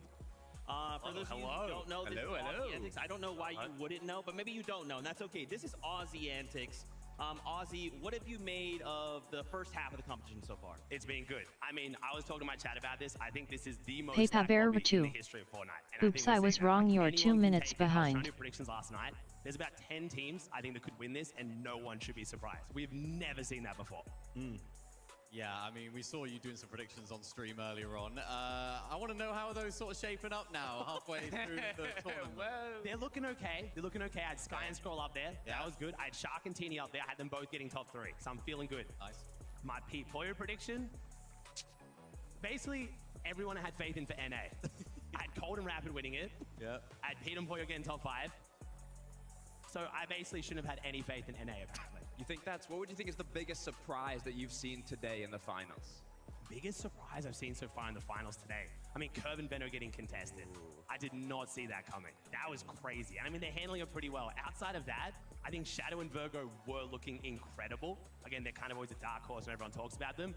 until they also got contested. Yeah, that's tough, right? Going back to Kervin Veno, right? How do you think, how would you imagine you have a plan, you come in and then 15 minutes before you're like, hey, guess what? I honestly thought it was like the usual bait and switch we see. Like, you guys know, you've competed in the past. You hit the little, oh, I need 2 for off spawn. Oh, I'm surprised contest. And if people don't do it, I thought Veno was doing that. I was so sure. And I was like, he's just saying that because he's on the microphone. He's in the player room. No one will contest him. And that's always contested. I mean, it's hard, and you got to feel for Curve as well. Yeah. This is his first ever LAN. He just won FNCS, doing incredible, but I think they can bring it back. We know Veno's a day 2 player. Doesn't have a day 2, but he did just have the break. He got the second half. He can prepare now. That's my hope. I mean, it's been really impressive, right? A lot of these sort of newer comer players too. Lance, Curb, of course, Shark. We saw having a great performance so far today. Solo clutching as well. You would have watched a lot of these up-and-coming Fortnite players, up-and-coming talents. How proud are you of these sort of players that are just new to the stage here? I mean, Sky and Scroll has been like the duo that I've been like. They're like my duo. I've been gassing them up for so long now. I actually predicted them slightly lower because I was worried about Veno. Outside of that, we all watched the EU Grands. Like, they looked incredible. But honestly, I'm super proud. And even Shark as well. I think the thing I'm most proud of Shark is I've seen him in the player room, got to hang out with him. Lovely kid. He's so humble as well. Like, he's had so much expectation coming into this, and he hasn't got an ego about it. He's just stayed humble, respectful. Even I was trying to be like, you know, you versus Clicks, like, how you feeling about that? He didn't qual, didn't want to smack talk. He was just like, I've got a job to do. That's good. I like that. I like that. Yeah, it's nice. Last question for you, obviously, before we start to let you go. What has your chat been saying? I've been saying, what you hearing? What you hearing? I mean, they're having a good time. They're enjoying it a lot. I had a little like teaser announcement. I don't know if I'm allowed to like tease the announcement I teased on stream. They're still trying to guess what that is. We got a little like something coming up. They've been loving it. Honestly, they love the show. My chat, I think, also very just locked in on competitive. This is, again, the best lobby we've seen in such a long time. It's sad we don't have faces like Clicks and Savage here, but you get to see the best go at it in a one-day format. They're as hyped as I am. Let's be real. Bro, well, thank you so much. Before we let you go, obviously, you've got your stream going on right now. You've got Bucky. You had Savage. You're up there as well. Fortnite fan, if you want another perspective, this is where to go. Anything you'd love to say to the fans out there? Anything you want to say? I mean, fans, thank you so much for giving me the dream job. As always, it's incredible. I get to call this a career. I traveled all the way from Australia for this. I wouldn't do anything else. But also, I want to give a shout out to the other co-streamers. They've all been phenomenal this week. We've had so many people together. Boob's been killing it. Fax has been killing it. Leo and Ma, like the collaborative effort from all the content creators to bring the most out of this LAN has been amazing. So please check them out as well. It's been incredible. Ozzy, thank you so much, bro. We are so excited that you were. Thank you. Know this guy in forever. Thank you, gentlemen. I appreciate it. For sure. Take that. Yeah, go ahead and drop it right there. Don't worry about it. We'll take care of it. He's got a screen to go. He's got to go back. Ozzy Antics, everybody. Thank you again to Ozzy. Frankie is apparently standing by. Let's go check in with her and see how things are going. Thank you so much. I had to ask Sky and Scroll what it's been like for them so far. They're currently #1 on the leaderboard. But Sky, game 1 started with you having to reboot Scroll. Talk me through what happened. I mean, Scroll got camped on in a bush. It was a bad mistake. We should have been prepared, and yeah, it won't happen again. Went on to reboot, and then I died to storm sickness, but Scroll clutched up the game. And this is the thing, you guys have pivoted so well, because after that first game, we haven't seen that happen again. But what we have seen, Scroll, is you continuing to clutch, notably a 2nd place finish. You were on your own for multiple zones. How are you able to focus and have such awareness of everything around you when you're on your own? I mean, every time I'm in the in-game, I'm just full locked in, and I just enjoy playing on stage. You enjoy just having to go full throttle and save yourself for your teammate, Sky. When you are on your own, though, are the two of you still communicating? How does that work? Can you say again? When you're on your own, is Sky giving you any input? Yeah, he's giving me all the input I need. Yeah. And so for you now, we've got this halftime reset. How do you reset? We have some resets that always Papi introduced us to, and we're gonna look through the games and kind of try and expect what the other people around us are gonna do for the last 4, and yeah, just prepare. And I did notice you on stage between games. You had your eyes closed, you were having that zen moment, and I think I should let you have another one of those now, so let's head back to the desk. Thank you so much, Frankie. Love to see Sky and Scroll there. You know, it's tough. The competition is tough. It's not like Sky was just like, hey, Scroll, take over. Go ahead and go wild. It's like, hey, man, something's happening. Other duels are making moves, and Scroll is put in this situation. But when you can have a teammate like Scroll, who it's like, hey, everything's fine. I believe in you. Just go. And he does is sick. Yeah, this is a duo that have played together for so long. You have to have that trust in your teammate, and that's something that they've built up so often. When their teammate is solo clutching like that, it makes it so much easier when you just know you can trust him. If there's a teammate up here that, I mean, okay, let's just enjoy this. 136 points as a solo to cast. So we could actually add Pixie, add BOT, and that would still be less points than how much Scroll has solo clutched today.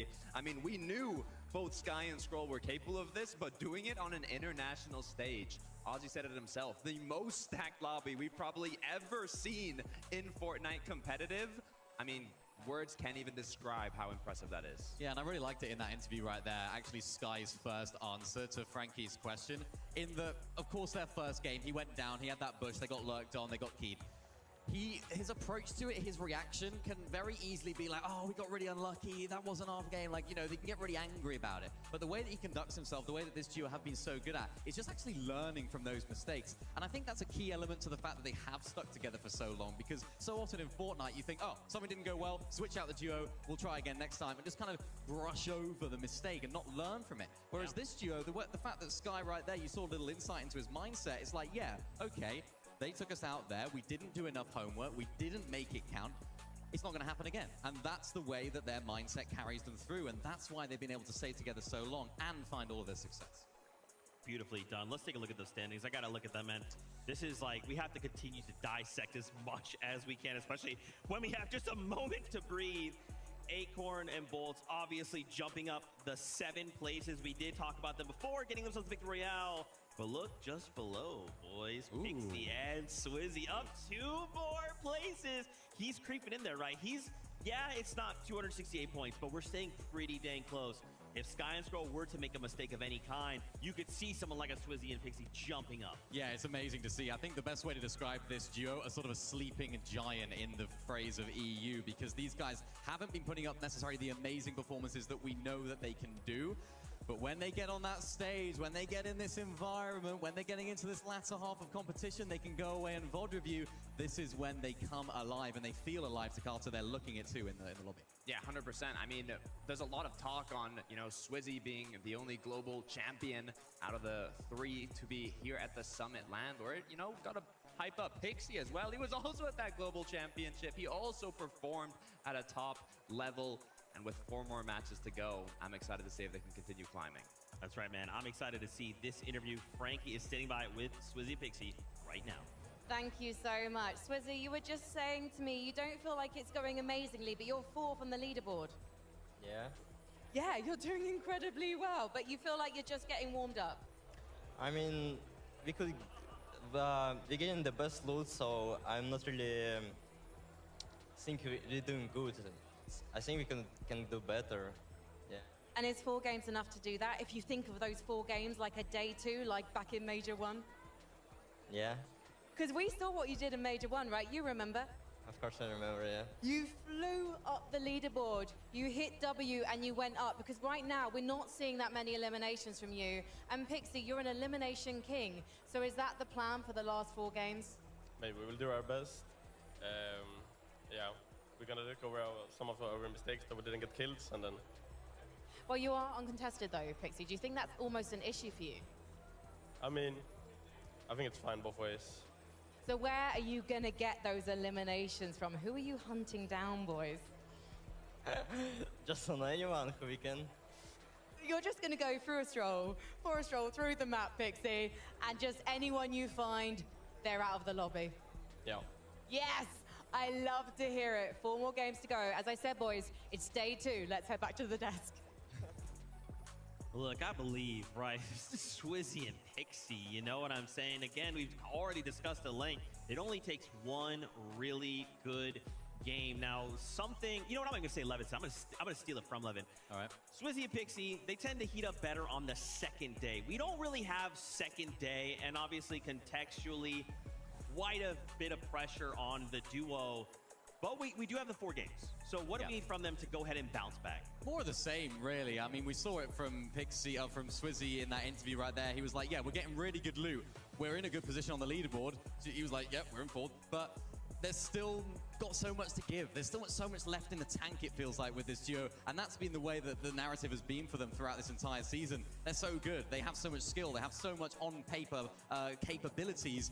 But when it comes down to in the game, they're just falling short slightly. Luckily for them, because they're so good, falling short is still in that top 15. Yeah, exactly. Because if you do get top 15, you qualify yourself to the global championships. You heard when Swizzy was talking, he said, you know, we're not doing good enough because you know a player like Swizzy, a player like Pixie, they want to get first place. They want to win this Summit LAN, but it's not just the $250,000 you get for first place. Not only that beautiful trophy with a crown you can detach and put on, it's also that golden ticket to the global championship if you get top 15 on that leaderboard.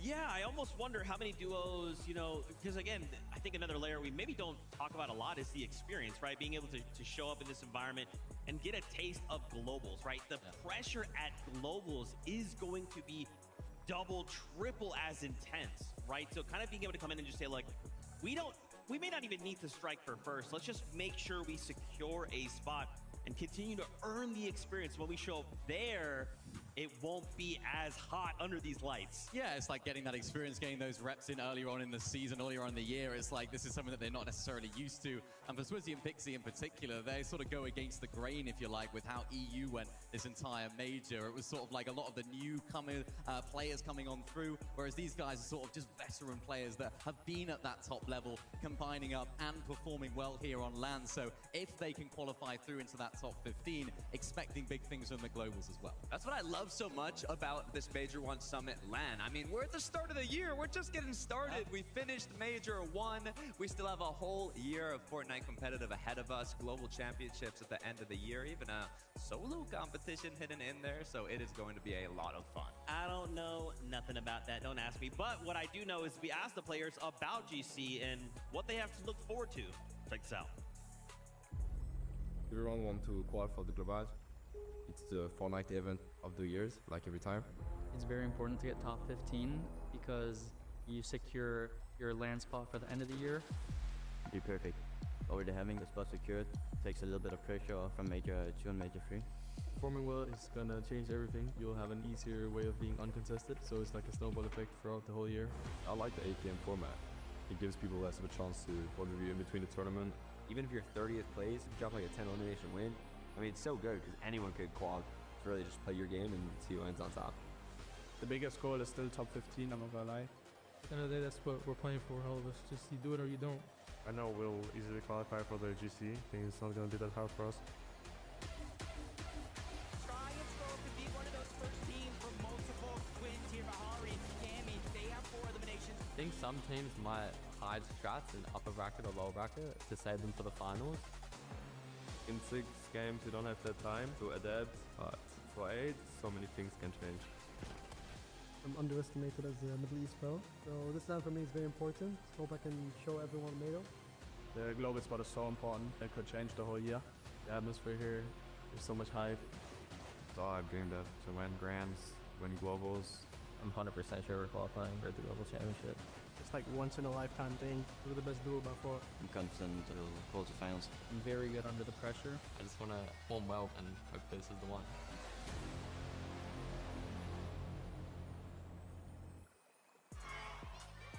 Pretty cool stuff, and you know what else is cool? The stadium is yelling out for some of their favorite players as they are starting to return back onto the stage. They're finding their seats and will shortly be boarding the battle bus once again as we continue to pick up the competition.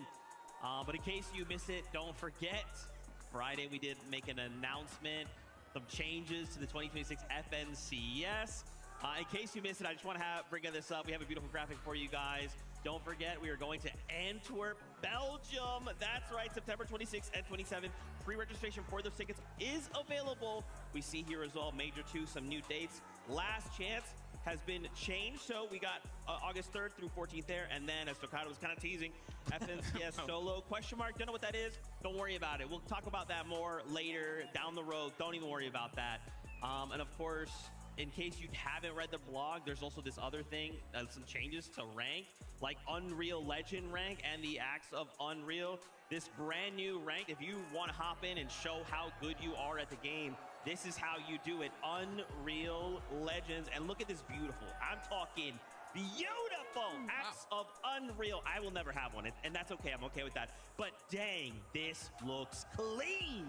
You're not a top 500 player. Oh, Are you not? no. No.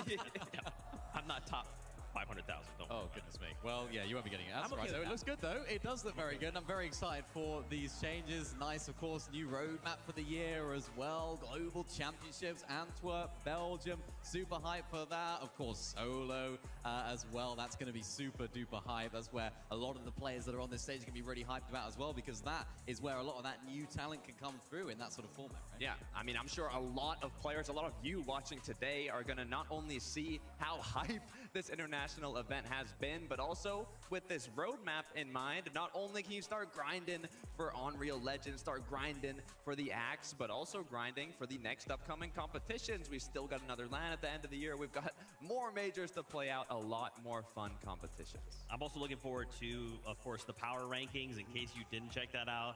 It's a way for competitive players. It's basically the resume, right? Launches on the 5th. Go check it out. The blog has a ton of information for you. Okay, now we're getting ready. We got to lock back into this competition. All right, let's bring up these standings. Let's start talking about teams who are on the bubble. So remember, we want to hit top 15 if we want to qualify through to GC. Right now, Blixie holding down that 15th spot with Chap, but it's only 108 points. Certainly by the end of the next 4 games, that's not enough. We need to continue pushing. We need to try and get as many points as we can. But even someone like Cold and Rapid dropping down the 6 places, right? While someone like Golden and Ozone jump up the 7 places. Like, guys, this is super volatile right now. Yeah, well, the benefit of it being an 8-game format is that we're at the halfway point here. We still have 4 more games to go, so that leaderboard is going to shift massively as well. There was a little fist bump to my left here about this leaderboard. Takata, what were you actually fist bumping about? You know, I saw a Spanish duo maybe up there in the top 15. No bias here. Okay, no bias. But they did win a game yesterday, so who knows what will happen. Speaking about winning games, all the wins today have been EU and NA Central teams. We've had in a LAN competition before a Brazil team win, but there hasn't been a win from Middle East, from Asia. There has not been a lot, even from OCE. So I'm hoping that one of these next games, we got 4 more games, one of you duos have got to lock in and make it happen. Yeah, and I think a team that could do that, it's Alex and Reckless. They are just walking by me right now, so whether they'll notice what I'm saying, I'm not just saying it because they're there, but he didn't actually notice, so he can't even get it. But no, I genuinely think they're playing incredibly well today, you know, showing up on the big stage. They have what it takes to win games. We've seen them on hype. We've seen them in these end games. They're making big plays to go for it. And I'm right with you, Takata. I really want to see one of these smaller region teams picking up a victory around, because what a moment that would be for not only everyone in this arena, but everyone back home as well. They'll all be cheering them on. Yeah, I know. I completely agree with you. That would absolutely be sick, but on screen, we got Sky and Scroll, right? How do we get a victory out when they stand in our way, when they are the ones who say, they're basically the bouncer, right? And I can prove it to you. Check out this session summary. Most eliminations, damage dealt, Scroll, solo clutch points, Scroll. I mean, yes, I'd love to see. It would be so hype, but man, Sky and Scroll are currently dominating. I love it. I mean, to add on to what you were saying earlier, Minnie, is how they reacted to when Frankie was speaking to them. They had some issues in game 1. They got picked off by being surprised when they went into a bush, but like Venno was saying when he was breaking down kind of the strats of North Boulevard, they haven't really been countered much in major finals, in heats, in Div Cups. They're finally getting countered, but the best thing is, doesn't even matter. They're moving forward through these counters. They're adapting in real time, and they've just had a little halftime session to VOD review, study, lock back in, and by the way it's looking, I mean, they're looking to hold on to that #1 spot. And the funny thing about Scroll is that he was, well, his name is Scroll because he used to use scroll wheel binds for his builds. And it was always a bit of a meme. It's like Scroll doesn't build because it's so difficult for him to scroll through all the builds. He was a top tier player when he was on those scroll wheel bind for actually scrolling through his builds. He switched off of that as of quite recently. It just makes me wonder, what if he made that switch sooner, right? Like, what if he actually made that switch sooner? We are seeing prime Scroll gameplay this weekend already. Unbelievable stuff. And them together as a duo, not just Scroll, Sky by his side as well, having someone that you've played with for so long, just allowing you to have the freedom to do what you do best. It's great to see. Speaking about sooner, I mean, I love to see young talent like Shark and Teeny play as well as they are. I mean, favorites coming in to today. I was wondering, is the pressure going to get to them? The practice matches before this event even started, it was not going their way. I don't think they even won a single off spawn, but they quickly locked in when it mattered the most. I mean, Shark is a player that just in 2026, he has more earnings than 24 and 25 combined. How quickly he's been able to jump to the top alongside Teeny. I think the first time they even took Storm Surge damage throughout this whole tournament was Game 3 today. So they're playing incredibly well, currently in second place, looking to see if they can push 2 to first. Crazy stuff, man. So many of these duos, their sudden rise to stardom, right? Like, how will that impact them? And if we can walk away with, even someone like Shark and Tiki suddenly showing up, getting themselves a win, that's going to be a crazy boost out to the confidence. Something Vivid brought up at the day one in upper bracket was the fact that this is kind of the first time we've ever had a competition where we've gone from a season into a LAN environment on the same season, right? So it's interesting that Sky and Scroll and even Shark and Teeny are being so dominant. We've kind of already seen some of their strategies, and it just doesn't matter, right? They're just like, hey, we're Shark, we're Teeny, we're Sky, we're Scroll, we're still at the top of the leaderboard. Hopefully we've developed some kind of plans to try and get in their way, but I'm getting word the games are ready. Fortnite fam, let's jump back into the competition with our casters. Hopefully you guys at home took that moment to get some snacks and refresh yourself, because this action has been out of this world, and you got to go ahead and Scroll props. I know they were doing it on the desk, but he has been playing insane. I mean, you have to remember, after the EU Grands, the community crowned Sky as the MVP for his solo clutching. Scroll is showing him up right now with just how impressive he has been. Will it continue in the back half of the games? Let's wait and find out.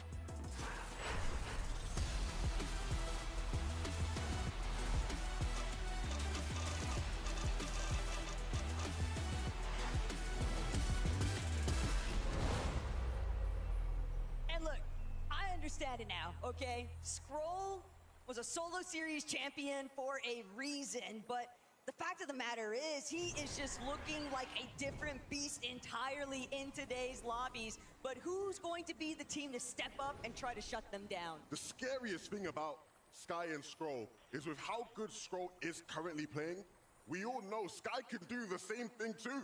So the second he, takes a beat, maybe he decides after the halftime break, I'm gonna chill a bit. You can never be too safe, Jacob, when either of these two are up in this lobby. Can they remain consistent throughout 8 games, though? But back on over to the fight, we know what happened time and time again. Flixie, he's able to get the first drop. There goes the knock. Third party's coming in out of nowhere. Chap and Flixie get eliminated. And it's right there, a shot to the heart for Chap and Flixie, because the drop was flawless. They had beat Resigns and Tinka full out, but Werix and Kiruo, they've got a whole new strategy cooking, and it's worked against Chap Flixie entirely. Another German favorite fallen here as Reason will meet his demise. A very, very tough situation to be in early. But after that break between Game 4 and the one you're at now, they had plenty of time to rework their strategy. But it's just so crazy to think. Everyone knew, everyone's been strategizing, everyone's been planning for the countermeasures. But the fact of the matter is, when it's so on the fly, when it's happening in the same day, it's so much more difficult to be able to actually meet every single one of those expectations. You're just constantly guessing and checking.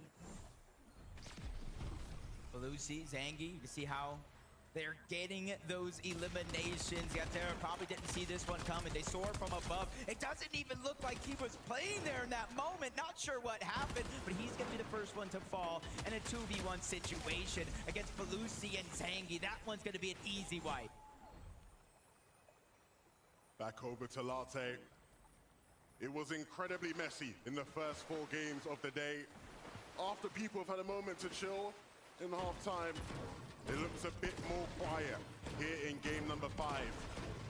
And hopefully for NA fans, that works in favor of Ritual Ages and Reet and Cooper and gives them the best chance of rising in the standings. After a certain point, you just have to chalk it up to where is the line going to be drawn in the sand. And for Agers and Ritual, they realize that they're going to need a little bit more if they want to try and overcome for top 15. And how many times have we seen Pablo and Chino do this? Liam didn't see it coming. Give that guy a map. Pablo and Chino are on their way, and it looks like Shark and Teamy are looking to replicate that as well. Yeah, they heard the noise that was going down over here. Skyjump and Momsy had just finished a fight. And that's been a thing about Shark and Teeny. They've been playing well, but they have some struggles when it comes to Storm Surge. So you're seeing them and a few other teams to start this game already switching things up to try to fix what wasn't working. There's a lot of VOD footage out there on Momsy and Skyjump hanging out in the forest. So for somebody like Teeny, it is not shocking to think that they would have come up with the formula to try and take those two out. Speaking of formulas, hopefully Pete and Poyo have been cooking something up. Two of their biggest names. We saw at the last Duo LAN just how impressive they were. And though we are far removed from that, we know they still have the ability with this type of loot in hand, both of them with gold shotguns. If they do have to force a fight, Jacob, you've got to think it's in their favor. Yeah, right now you can kind of see that they were able to loot up very, very quickly. They got those legendary fishing spots, the Midas floppers, so getting a strong loadout was going to be easy, but Venno falls again. Teus and King BR, they've been on a roll on this side of the map, and now Curve with his back up against the wall once more. Curve, the young superstar on NA Central, getting a chance of a lifetime playing with Venno. They won the NA FNCS, but this weekend, particularly Championship Sunday, I gotta wonder where it all went wrong. Look, the Brazilian fans might be outnumbered here in Germany, but we just heard them getting plenty rowdy for what just took place on our screens. But now it's all about Peterbot and Poyo. Can they overcome? They're looking to see if they can strike first elimination here at Humble Hills. Putting pressure down. That's exactly what they do best. But you see how they're approaching this fight differently, Levin? They're not just bulldozing into the box. They made one too many mistakes at the first half of the day. So even them are taking a different approach to the game. Yeah, I'd even argue they don't look as comfortable right now, trying to find the opening. Nosif and Izzy, though, not giving them that room, not giving them any sort of opportunity. No mistakes made, and so Pete and Poyo do the right thing. They back off. And they're just going to have to try run it back another time with another duo. These guys will not be an easy fish.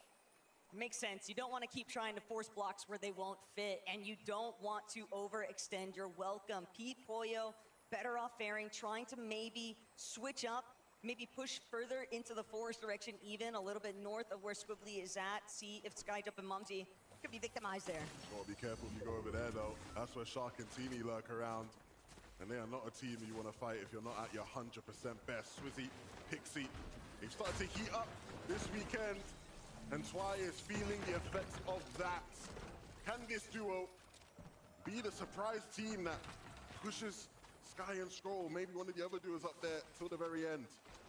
There is just so many duos, though. You look at 268 points on a leaderboard at the halfway mark, and if you are not in that 100-point threshold range, it's very difficult to start thinking about realistically overtaking them. Instead, it shifts. Focus is top 15, and for Pixie and Swizzy, they're still within that striking range, so it makes total sense that they're looking for every opportunity to rack up elimination points because the placements are soon to follow. That's the thing we know for sure, especially for a team like Swizzy and Pixie. When they turn it on, they can pick up those eliminations when it matters, but they're being very, very precise about how they want to approach the situation. They know Sides and Scary are holding down that vending machine, so instead of fighting it, they're just going to take their damage and leave. Karama, Akira, rotating through. Again, a lot of our teams that kind of would usually stick towards the south side of the map are kind of making quick and early rotations, trying to get into the zone. With the way the Storm Surge changes this year, you're seeing how it affects the gameplay and the differences from Globals until now. This has sort of been the name of the game, though, for Akira and Karama all day. They've just kind of been testing the waters, gauging whether or not some of these surprise opportunities actually pan out in their favor. But for all these other duos, ones like Vico and Malabuka, we know what they are capable of. We're just waiting for that highlight showing. The toughest thing, and you can ask Pablo and Chino about this, the toughest thing about being in a battle against Sky and Scroll is they don't slow down, they don't misstep. To overcome them, you're gonna have to have quite the game. Vico and Malabuka are capable of it, but they still have plenty of other top competitors in between them and that first place slot. It's gonna have to be a ramp up in momentum. Focus and Hero, they were the ones kind of lurking over on this side of the map. You see why. Drained out of all of their extra heals. You got to think Tiggs and Daddy Kush in the same spot. No extra HP, down to the gold. So they're going to go ahead and try to take control of this vending machine. Yakko and Panzer are on top of that hill as well. Not too far out. So 3 teams around Painted Paws, all still having to rotate in. Neither one of them wanting to give up an inch because they know their opposition could take a mile. But you still have to remember, this is Yapko and Panzer's home base. Bacchus and Hero, they were originally contesting Epic Whale and Pump. We all saw that that was not bearing in their favor, not even the slightest, so they wanted to shift the plan. They're trying to find new opportunities, but that's thrown so many issues, not just for Yapko and Panzer, who now have a lot of their coverage left to try and reclaim, but Vico Malabuka, they're now taking more surge tags from Epic Whale and Pump, who are feeling a little bit more bold, being uncontested. Q-Index and Phantom just trying to rotate through the south side of Battlewood Boulevard, but this is where you can see a little bit of the difficulties. They still taking damage all along the way. Yeah, seeing these guys landing south of Battlewood definitely was always going to be a difficult day to be had. Even with Benno Kerr fighting King and Tails, it was always going to be rough. Shadow and Virgo right now doing everything in their power to keep NA still in this battle for first.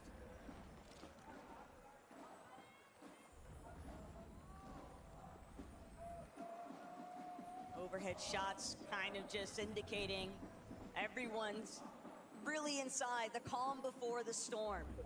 Deemish, Darm, holding out. They've had so many instances of just getting cut short in the early game when they've been trying to prioritize being able to build up some form of a buffer zone. Now it's all about just getting the recovery points online. But Darm, Deemish, you have to remember, all season, all chapter long really, since Tip Top Terrace was removed, they haven't really had a true drop spot to call home. So here today, it was anticipated that they'd have to shift things up constantly. Over towards Sandy Strip. We typically see this as a mode of rotation. But staying in the zone, they're trying to use it to heal up just a little bit so they don't have to dig deep into the pockets and pull out the pizza or the chug jug. Looking back, spotted out Chino and Pablo. Neither one of them wanted to take a shot. They want to stay and keep their position relatively unknown, because as you rotate out of Sandy Strip, you have a far distance to go, and you don't want to be tagged up all along the way and lose your Storm Surge damage. Why bother drawing attention to yourself if it's not necessary? Chino and Pablo are another one of those duos that, sure, it might be a 90-ish point disparity between themselves and Sky and Skrull, but we've seen what they are capable of. They know how to deliver a huge point conversion match. And unlike some of the other teams like Curve on our screens here, who are having to deal with all these mix-ups and shake-ups in their game plan and their strategy, Pablo Chino able to play their game. That gives them the best possible shot. Nosif and Izzy, we've seen some of the struggles they have had in the mid-game, running into titans of different regions in their pursuit of staying in it. Sky, Skrull, low on Surge for Volko, and so that's going to cause a bit of desperation. He's going to try and force the issue. For Cringe and Volko, it's a necessity for them to fight this fight. There's not too many targets around the actual spot where they're at now. They're 115 below. They're not taking damage from Storm Surge yet, but they will if they don't get what they need. Nice shot by Volko. That's going to get them 23 above the damage threshold. Pulling Sky and Skrull down that leaderboard along with them, but he answers the call again. Skrull will not be denied in this tournament. Picks up the Elim. Siphon keeping him healthy, which is huge. Just when you thought Cringe and Volko maybe had the upper hand on the Danes, Skrull reminding everyone why today he is the best player in the world. Skrull is just undeniable right now. His presence felt in every single moment.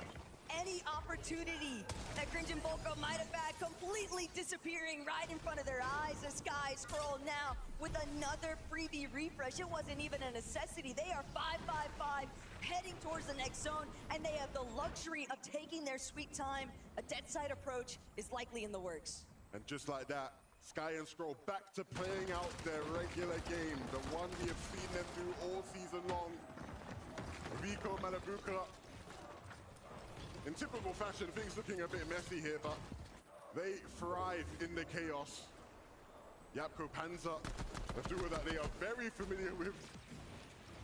Well, they won't want to be fighting against these guys just now, so quick little loot up. Not even a necessity to have to fight that when you see they're above the damage threshold and over 400. You're seeing how they got so far above the damage threshold. Shockwave from above. The surprise attack. They didn't see it coming. They just fully punished Bacchus and Hero for facing the wrong direction. They were boxed up. They had that Flowberry Misgrenade going. You know the visual obscurity is going to be a problem. You've got to make sure that you are keeping at least one member looking the other way. They set the screen on themselves, and Vico Malabuka jumped on the opportunity. That is what great playmakers do, and that's exactly what Malabuka and Vico have been in the EU for years, showing it on the stage now. It's one of the best teams, as it seems, controlling their serves. They haven't been ticked once the entire tournament, which is impressive, which goes to show that they're constantly staying above that damage threshold, planning each rotation perfectly, so not only they can go ahead and accumulate those numbers, but not take damage back themselves. But can't help but notice the direction that this zone is pulling. This is Vico Malabuka's backyard, but also a duo like Chino and Pablo. They have made a great approach far north of everyone else. They'll have the highest point of elevation. They've just got to make sure they keep their heads on a swivel. They don't want to get caught out by any teams looking to sneak up behind them. Not the spot you want to be in if you're Vidil and Ju below the damage threshold. And the thing is, Lewan Romero, they don't hear that Vidil and Ju are below that damage threshold until their shields crack. But they know aggression when they see them. Vidil know it. They're just trying to climb on top of the Frigid Fortress building. They're not necessarily trying to take a risky 50-50 fight. They're just trying to elevate themselves so they can shoot off into the distance. But off into the distance, it was Chino and Pablo. The way that they had made their approach into Frigid Fortress's peak elevation is the primary reason why Vidil and Ju are having to expend practically all of their hard material now. Pablo, Chino, they recognize the fact this is likely a team that's rather weak. They have to spend opportunities to heal, so they won't be able to light us up, and they get a free rotate to front side. And you talked about wanting to build up, to not take a risk. It might have been riskier to do just that. Their biggest opportunity to get damage, Pablo and Chino flew by, and they were not ready to get any tags whatsoever. Now you're seeing just how hard it is for them to find any sort of damage. Everybody boxed up, nobody in a rush to move out of their box. Oh. Except for them, and they go down.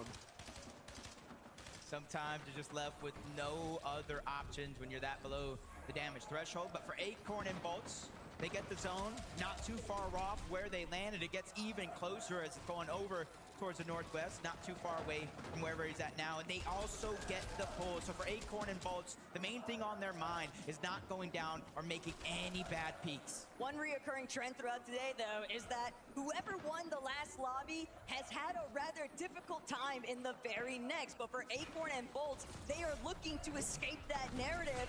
Sharktini, on the other hand, they've got a whole different slew of problems here. 212 below. Shark having to use everything just to try and out-heal some of these Surge takes. 14 players that still need to go down. They'll have to force the issue. Yeah, there's even another team spraying on that box. Looking behind, they know where they gotta go. They know where the zone's gonna lead. Swizzy, Pixie, they're gonna open that one up and land even more damage onto Teeny, making his life that much harder in this situation. 232, it's now or never. Greek Cooper on the other side. Shark takes a big shot. Storm Surge still taking him down. 20 HP, only a couple of seconds before he is struck it out of the lobby completely. Shark's gonna fall. Now Teeny with his back up against the wall. A necessary sacrifice. As Shark goes down, he lands a shot and he gets up above the damage threshold. Most people might be scared to see Teeny in this kind of solo position, but you have to remember, Teeny's been throwing out his own punches, even at 5 eliminations, if I'm not mistaken, in that secondary lobby, so he's been popping off. And I mean, you can look at all the little things that they could have done differently in that moment to keep Shark potentially in the game, but the mistakes were made way before this point in the game, and it's just up for Teeny now to just keep himself ticking for that much longer. Eventually, he will crack, and that is the end of that for our second place team in this game. And so an opportunity for Sky and Stroll to continue to improve their lead. But what do Chino and Pablo have to say about that? Wow. Innit? A flashback right now. Peterbot and Pollo literally flying under the radar. They have that one elimination, 280 damage above, and they are starting to heat up. Sayas is gonna go down. Aegis and Ritual taking a lot of the focus, but they're constantly changing targets. They don't want to let anybody breathe. That's at the back of the zone. Now Pump is feeling the pain. No eliminations yet, but for Peterbot and Pollo, they handled their surge. There's one spot you never want to see. It's Pete ahead of the rest of the lobby because he just goes into target practice mode. A lot of damage applied, but they still need refreshes. They need to make it to the bodies because they need to build up more materials, a better loadout. Swizzy, on the other hand, he's already got it. He is set and perched on the high ground. Pixie directly next to him. Who's going to be the first, though, to bring an elimination in? If you know anything about these two players, this is where they like to be. We have seen them on this stage and in EU make waves from above. But this is not over when you have Acorn and Folks looking to try and make the back-to-back happen. Still so many strong players, so many strong duos left alive in this one. It is not an easy high hold for Swizzy Pixie. But this is the best chance. Aegis and Ritual, they are pouncing on the leading challengers here today. And that elimination onto Scroll. Sky, what are you left to do? Yeah, you foreshadowed it yourself. He was the one doing a decent amount of the solo clutches. Now with no build, can't take a singular tick off the zone. He's gonna fall. An opportunity has just opened up for the rest of the lobby. But Swizzy and Pixie, they're trying to control it all. Aegis is out of here. Pixie knows that Peterbot's right behind him, and Swizzy has fallen. Pollo's taking him out. The Mythic Reloader, could it be the difference maker? Peterbot's waiting to see who dares challenge him next. It was only a matter of time until Peterbot and Pollo reminded the world why they are so feared in NA. This is time to make their game happen. Vico and Matabuka down below, still gonna make it happen. If they can keep it up, they might just take height off of them. I wouldn't call it way too soon, though, because we've seen so many teams get overthrown in these moments here. One shockwave is all it takes. Pixie lands a monster of a shot on the Momsy, pushing him back, making him go and retreat back to Sky. Jumping, it's not enough. Another attack from down below. Vico gets elimination of his own. They're fifth of the game, but they're outside. They need to find the shockwave in. They need to make it inside the zone because they have very, very little extra HP. But the thing that they did have was full control of front side. They have escaped all of the congestion. They were able to utilize every single one of their white heals, and now they are ahead. Looking back, preventing anyone from challenging the vicinity. This territory belongs exclusively to them. Front side is completely out of reach, but Pete and Pollo, they're more concerned about the high ground. Music teams down below, and that just plays right into Vico and Matabuka's hands. They're looking for a refresh, and Vico will hit the shot, won't go for the loot. They want to keep a hold of the front side alone. But they are dropping down. Ree and Cooper, they've overthrown Peterbot and Pollo on the high ground. The tables have turned, even for Vico and Matabuka. One of them's down. Vico's now forced to clutch up, but high ground continues to fight it out. Ree and Cooper will not be denied. 2v1 situation on height, but they lose it all. Pollo is answering back with an elimination of his own, but it only starts with a knock. Cooper's ready to go, but he won't get to stay here in the lobby. Pollo bringing it back. Darm, Deemish just underneath. Pollo, how far can you truly rise when the moment calls you most? When the lights are at their brightest, Deemish is fully cracked. A big 150 pump. Pollo just trying to see who's going to try and challenge him first. But Deemish, Darm, they're both just so weak. Pollo's got the chug jug. He's sitting back. Another shot into Darm. The first one has been applied. Oh, Deemish is out of here.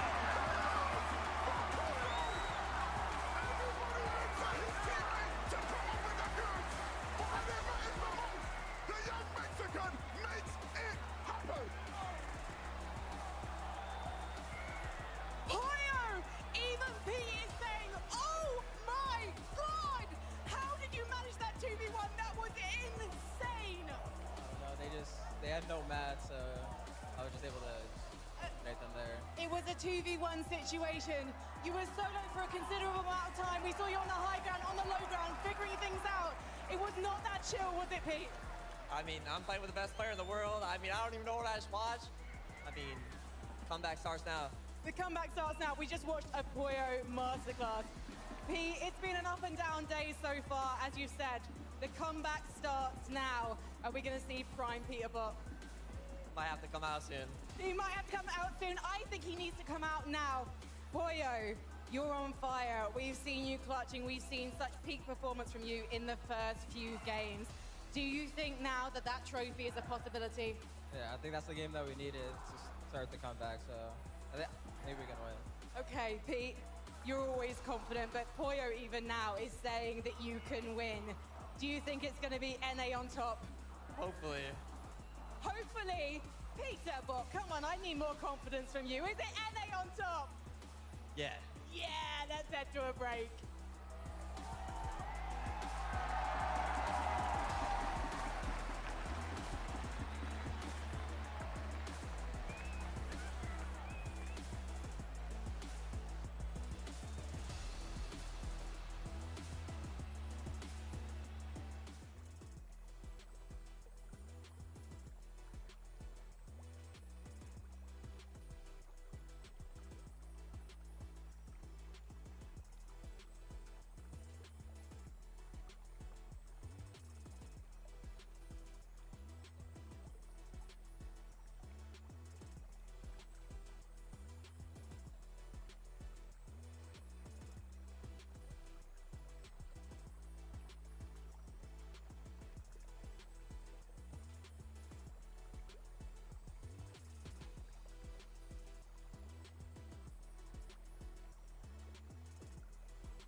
Fortnite fam! Fortnite fam, we are so back! We are so back! Peanut butter pollo! Bro, just take a chill pill, Zeke. Just relax. Wow, Peterbot and Poyo, as Pete said, they're back. They are back. Before that game, Fortnite Competitive Twitter, they retweeted a tweet from Muzz, and he said, "Tell you what, Scroll is moving like 2024 Peterbot."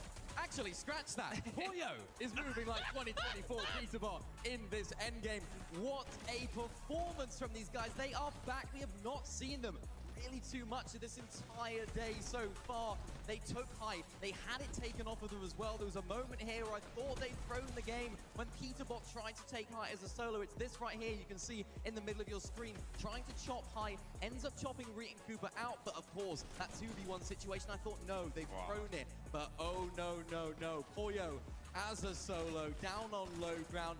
Unbelievable stuff. And then at the end of this game, I mean this one actually, let's watch this shot again. I want to see it. 3, 2, 1, and boom! Oh, an electric performance from Peterbot and Poyo. But Poyo has been looking lethal throughout the whole day. Not only did they win the match in a 1v2 finish, but Poyo picked up 8 eliminations alongside Peterbot's 4.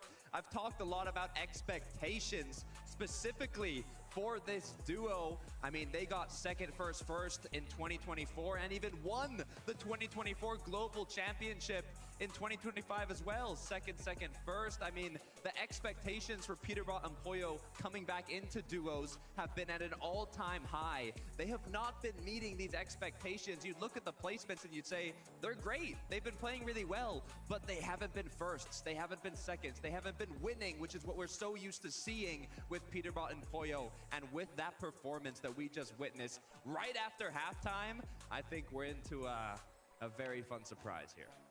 NA Mask back on. Step off, Polo! Step off, my man! Put some respect on that name! Okay, sorry about that. Sorry, I don't know how it got on there. Well, it's crazy stuff. Peterbot and Poyo, what the heck? The solo clutch. Guess what? We have a listen in from that game. Let's take a listen. Well, dead. I go for him. I'm gonna go for it. Look at him. They're going up. Good. I'm the man. I'm dead, probably. Nice. 3 build. Play chug. Nice!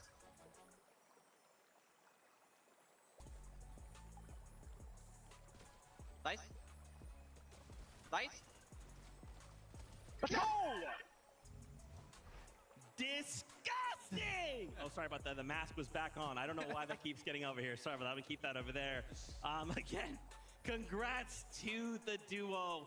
How does this impact the standings, though? We have to take a look. What's important to note here, Sky and Scroll fell just inside placement, right? So they didn't get to earn as many points as we wanted.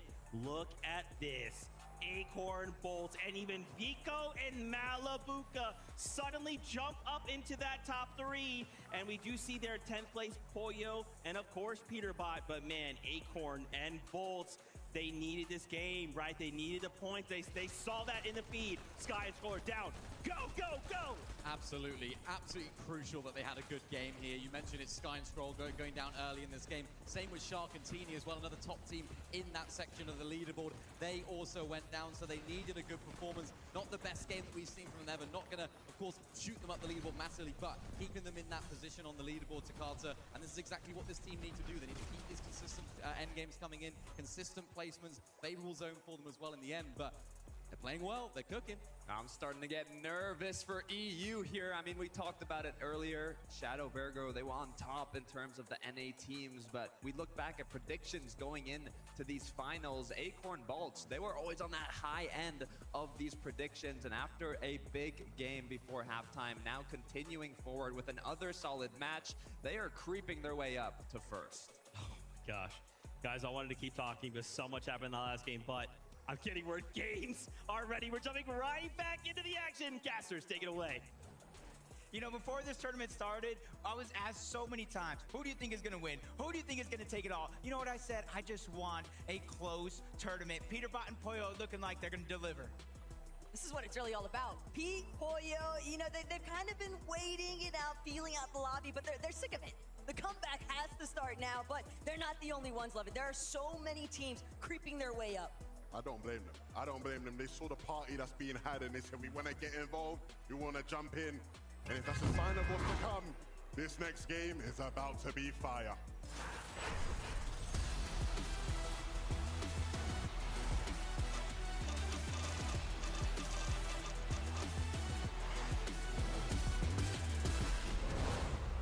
A pivotal Game 6, and normally we would be talking about this being the last game of the day. What do teams have to do here? But there's still 3 games left, and that's why I look at consistency. So even though Sky and Scroll may have fell early, they're still in a lead. They still have a cushion, and they still have a game to spare. And it's easy to try and fixate on that top 5, but there is still a lot of contention for top 15. Danica, Stiggs, Reason, Noah Riley, who's gonna be the first one to fall? Okay, nice. The both of them are able to get the floor loop. Down goes Tiggs. A huge advantage here now in numbers. Siphon comes in. Reason is respectfully full health. Now Danny Kush tries to be the hero, but he ends up going down. Doing it for the fans. They roar at the sight of that victory. And Reason and Noah will play this game out. Reason, heating up. Maybe a little bit of practice in between the games of 4 and 5 on that 1v1 box fighting map makes a difference after all. This is where Noah and Reason right now, they have a chance to start to build that confidence. We really haven't seen them in this position in a few games. Now they're able to win off spawn, right? And since they didn't have a lot of shields, they didn't lose a lot of HP. So in the overall Storm Surge battle, they had to have come out on top.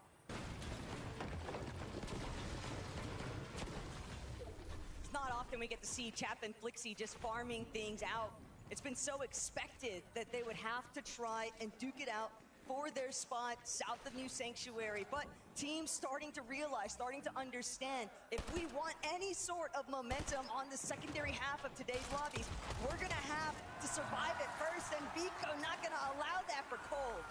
I spoke to Vico in between that last game, and he said, Levin, it's so hard at the top. Sky and Scroll don't give up. We're gonna have to make these next couple games count. And if this first fight is a sign of intent, then Sky and Scroll are gonna have to look closely over their shoulder. Vico and Malabuka are here to play for it all.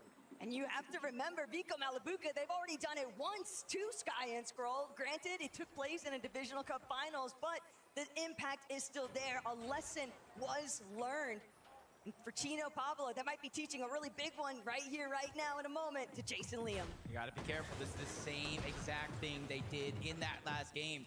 They found it successful, and they're trying it again. Don't fix what isn't broken. Jason, Liam, they have not got the memo, and they're separated as 2 different individuals. Luckily for Jace, though, he's gonna narrowly escape danger. He doesn't even know how close he just got to getting taken down by Chino and Pablo.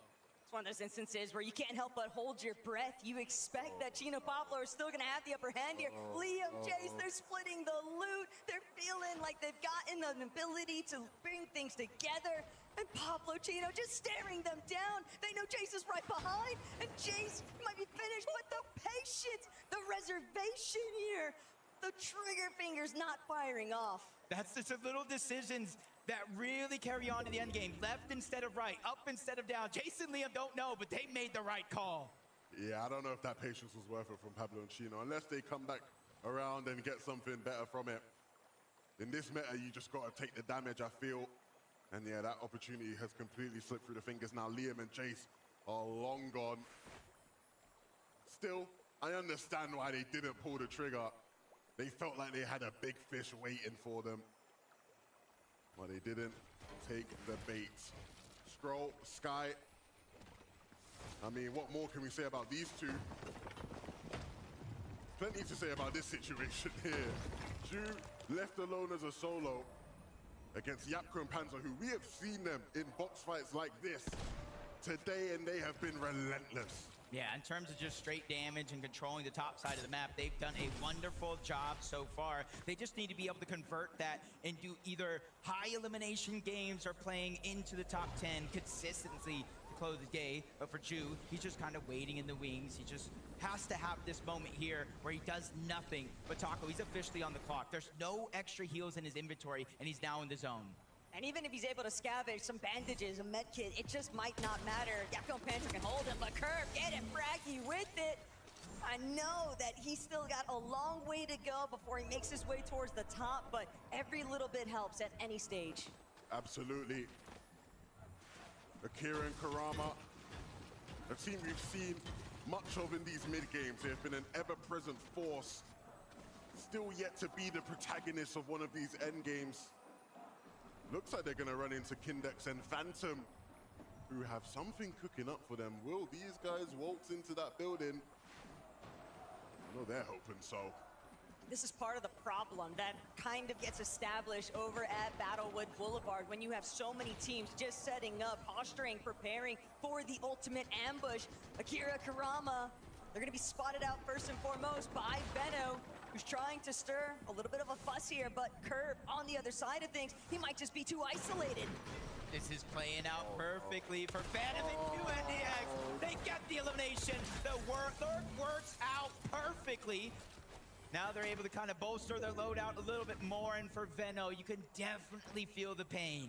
There's just too many buildings. There's too many hiding holes, and that's part of the reason why Akira Karama is taking advantage of some of the chaos, but it's not the big punch you'd expect. Just a little bit to kind of lean off continuing that fight. While this is going down the south side of Battlewood Boulevard, you got to think Sky and Skull are getting the best of it, but Noah Riley trying to save the day. Razan is already down, but he's able to clean up one elimination rather quickly, kind of forcing the lone member there on the other side to try to make a decision. Do I push in or do I try to be the hero, get the reboot card, and come back to visit this situation later? Noah Riley does look like he's going to find success on that revive, so Panzer's time here has run out. No choice but to disengage. But where does that leave them as far as this game is concerned? Recovery isn't impossible, but it is improbable, you'd say, for a team that has had their fair share of struggles today.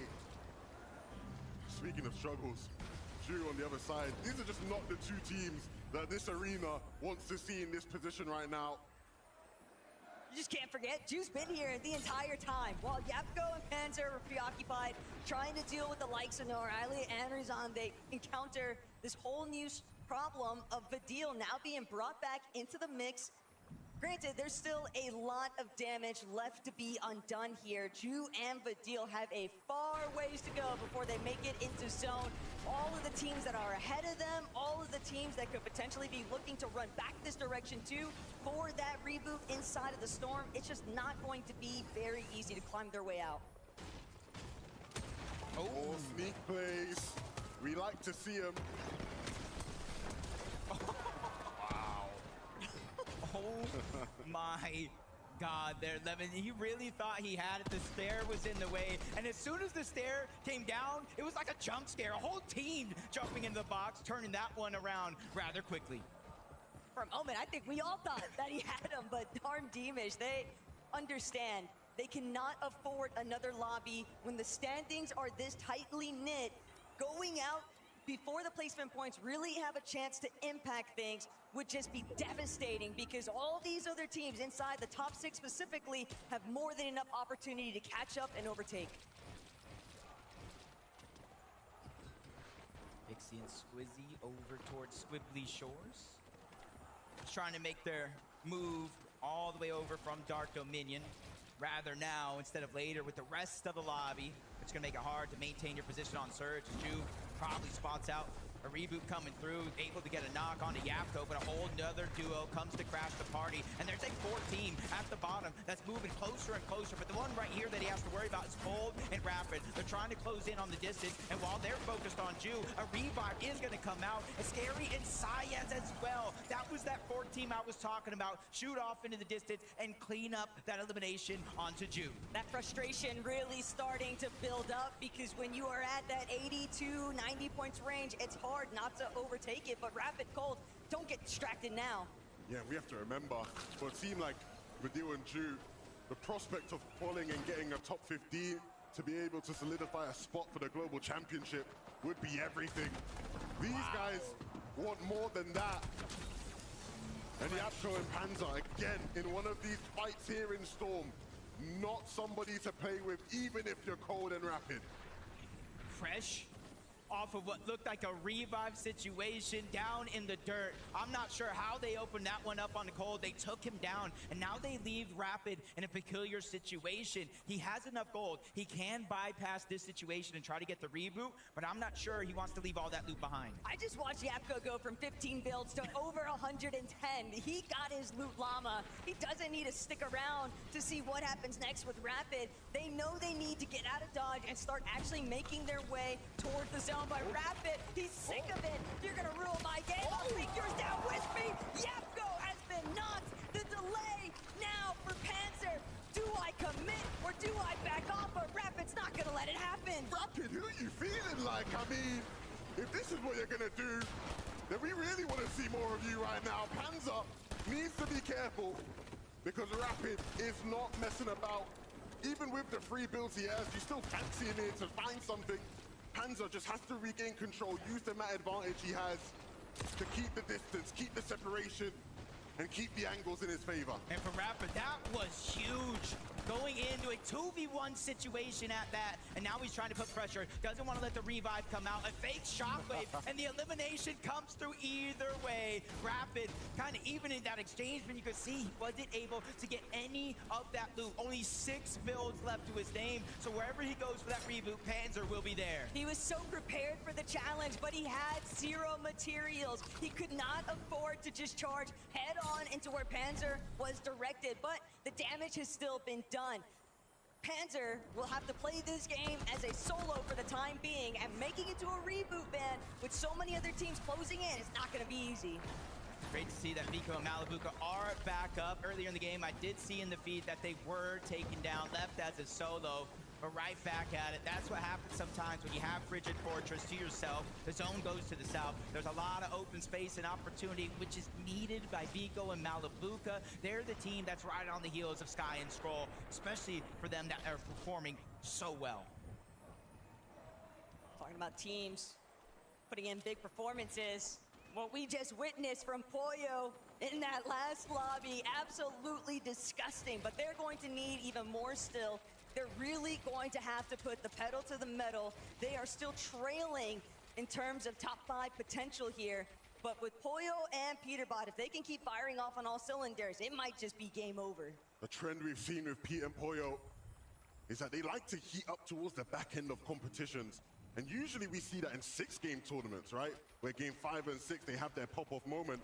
We got a couple more games after that. What happens when that continues and continues and the momentum builds?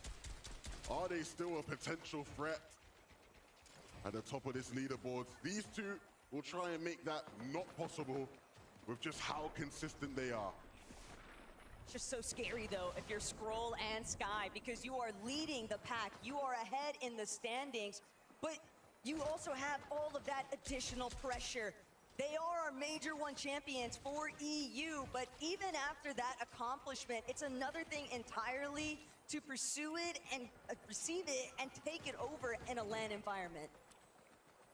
Essentially, this game right here, about a 46 or so point difference as of now. Sky and Scroll still leading in first, but you have multiple teams, including Acorn and Bolts, hot on those heels. And for them, they're 183 above the damage threshold. Bolts and Acorn have been playing consistent. They have a win in the tournament so far today. It's just about making it really matter in the last half. And I think one of the biggest difference makers, especially for a team like Acorn and Bolts, is they don't necessarily go elimination crazy.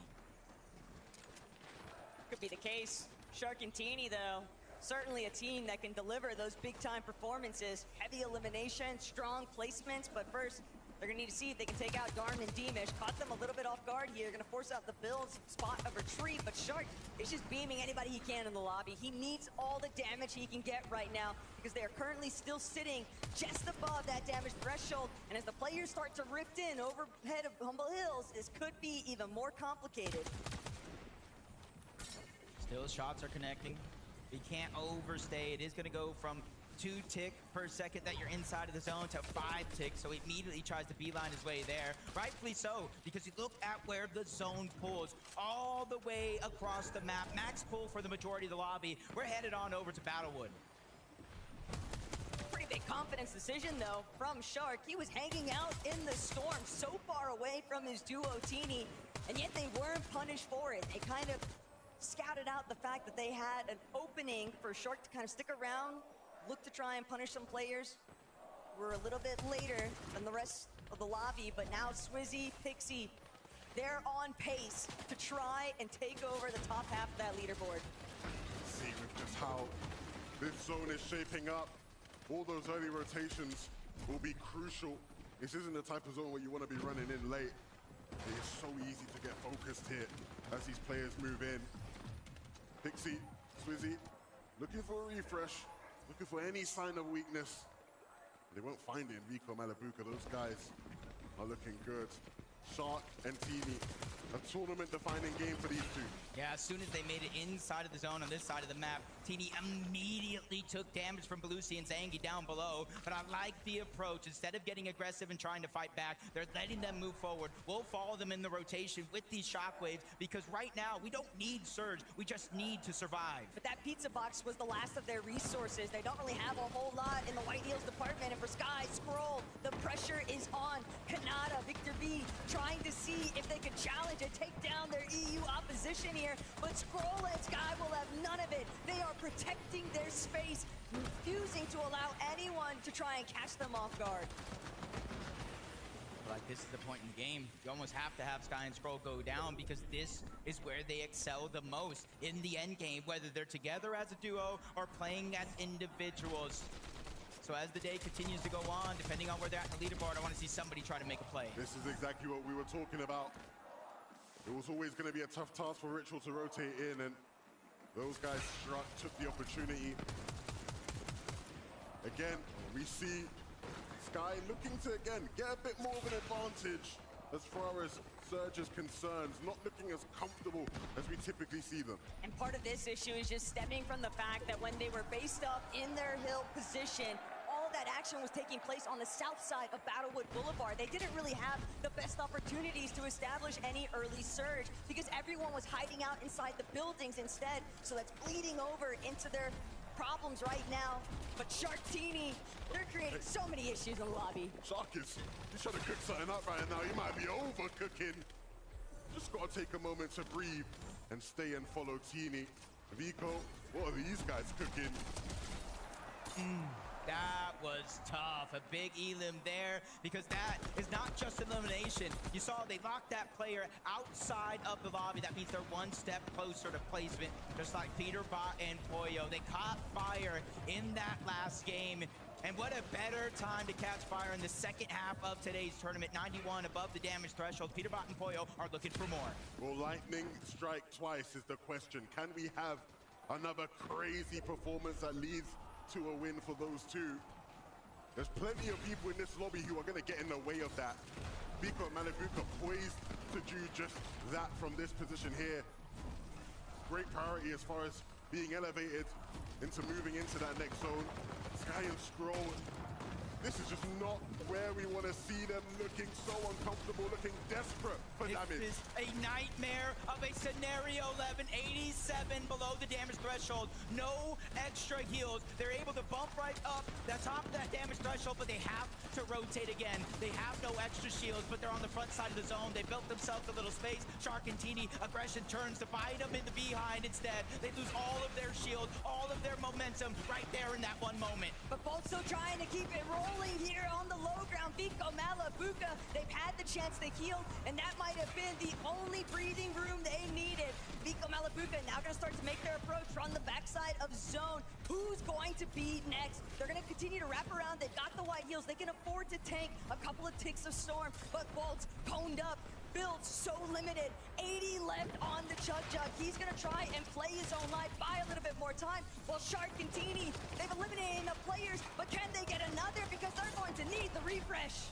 Poyo is down, but that's okay. It's time for a flashback performance from Peterbot, but can he stop the freight train that is Teeny and Shark? Bolts is doing his best, but he's just ran out of builds, trying to hide the cone. He gets found out. He's seeking for more. Victor B gets struck down by lightning, but Bolts cannot pick up the elimination. Even Scroll, they're feeling that same thing, separated once again. But now it's Sky's turn to pick up the ball and carry it forward. Sky doing everything. 5 overdrive grenades, but only 39 HP. Flowberry misgrenade. He knows there's a team that could potentially be trying to make a play for height. He's going to be able to siphon off some shield from it, but first and foremost, he has to figure out where can I go next because bodies are just surrounding him everywhere and they're closing in. And even with Vico and Malabuka's best efforts in this game, the longer Sky stays alive, the harder it is to catch up. He is doing everything he needs to right now. Yeah, into the top 12. Half of the placement points come in at that top 10 marker, but again, he's aggressive. progress. Shockwave's out of position once more, but he's quickly running out of builds. A lot of his resources going right down the drain, but an opportunity there onto Darm. Breaks into the wall. Oh my, a perfectly placed ramp is going to save the day and allow for Sky to not get the elimination, but he's still on the hunt for more. No build. armor. He's gonna keep hitting shots like that if they present themselves. And Sky now patiently waiting for that next opportunity to strike. Sky trying to see just how far can he carry the torch forward, but look from the land down under, way up above the rest of the lobby, Tinka and Resigned. They've just been silently building overhead, throttling everybody in these congested lower layers. And now, Flixie, Jap, how will they respond? They have to contend with everybody underneath them. They might need to take out Ozone, who's directly in front, but still Flixie trying to just keep pushing forward. Him and Chap are not slowing down. Even Sky, he will not be denied. He's essentially the inevitable player in this game. He does it again. He takes the crown away from King, puts it on his own head. Into the top four we go. This is a run like any other. Can Sky clutch up? You force broken because this guy can too. And he's done just enough to continue to keep that lead.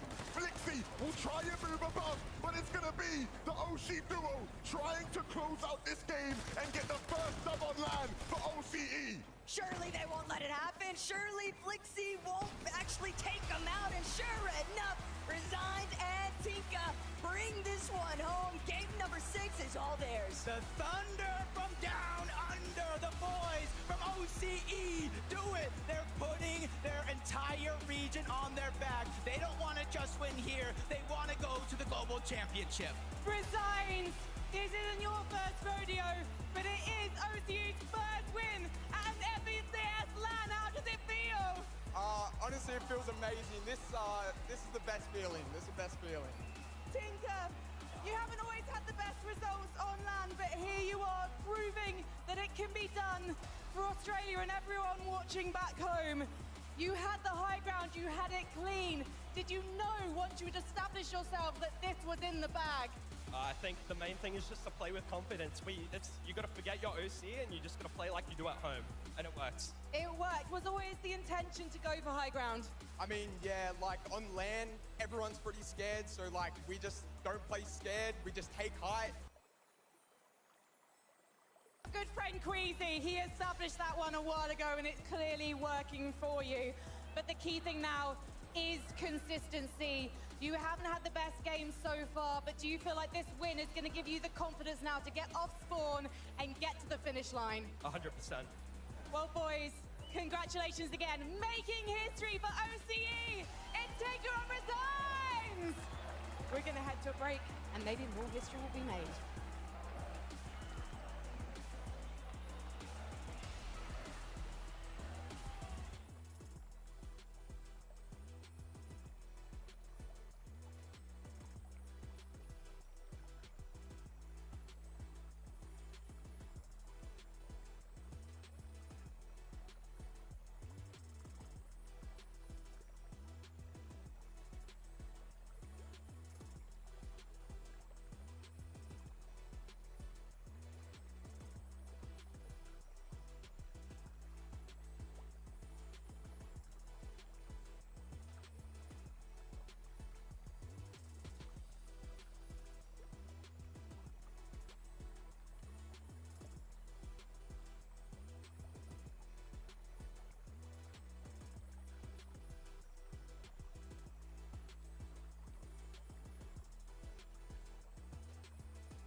Fortnite fam, today is truly a movie. Resigns and Tinka get themselves a victory royale. The first ever victory royale from OCE on LAN.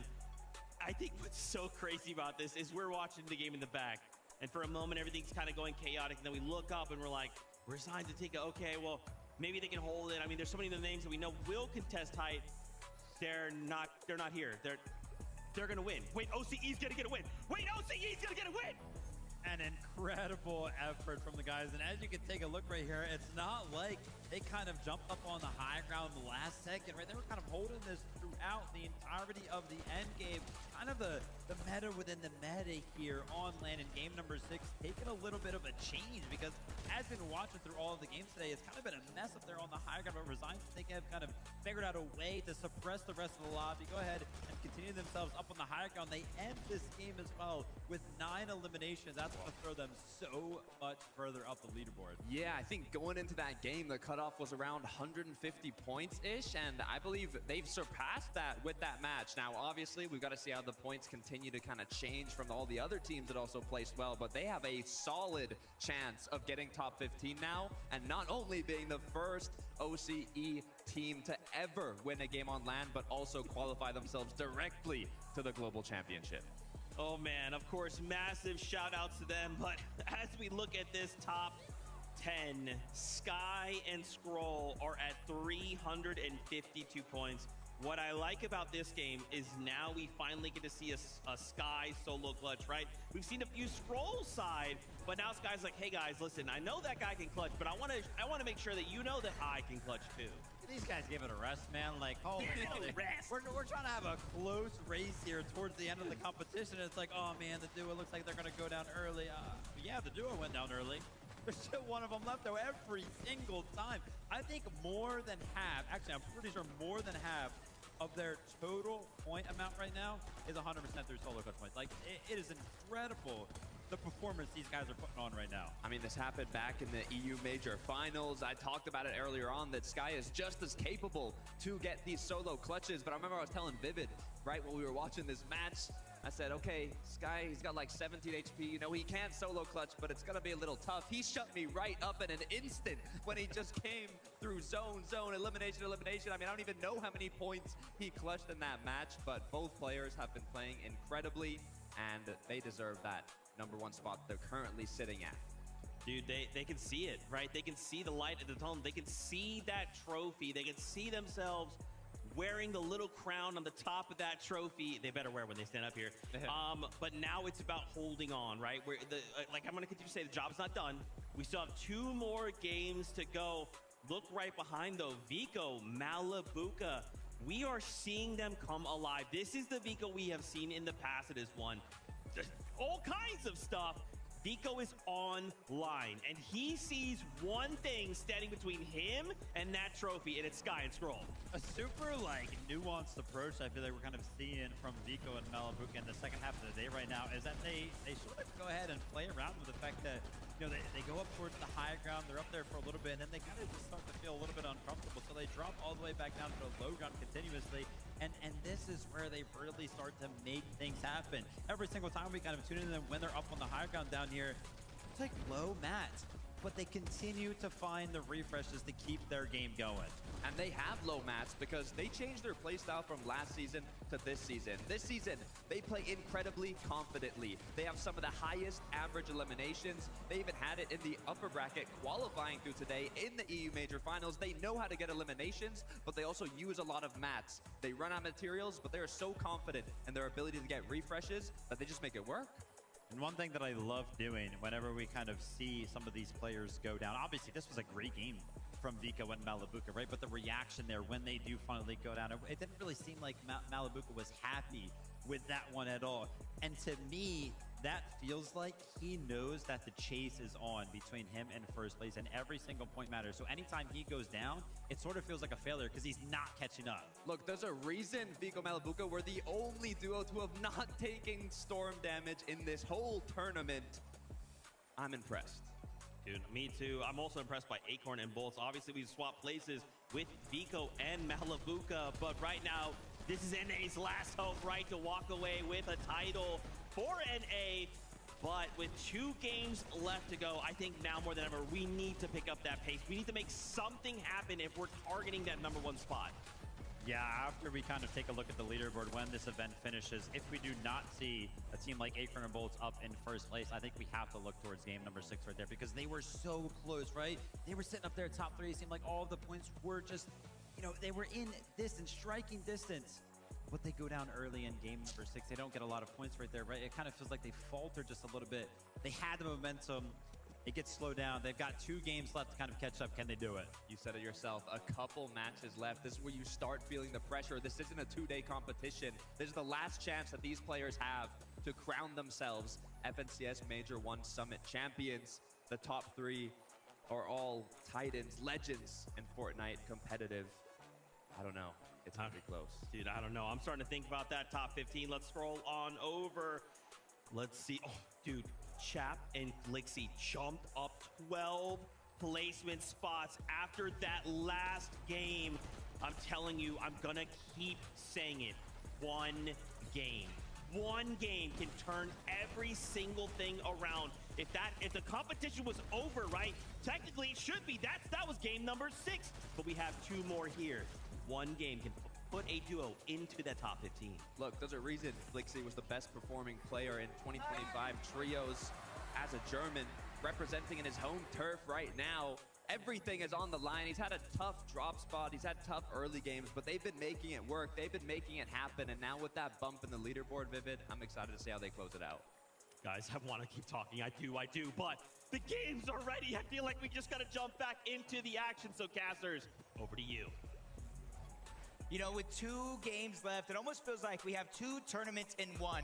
A battle for first place, the best in the world, and our top 15 are global championship spots. It is gonna be a tight finish. That is one thing I can guarantee you.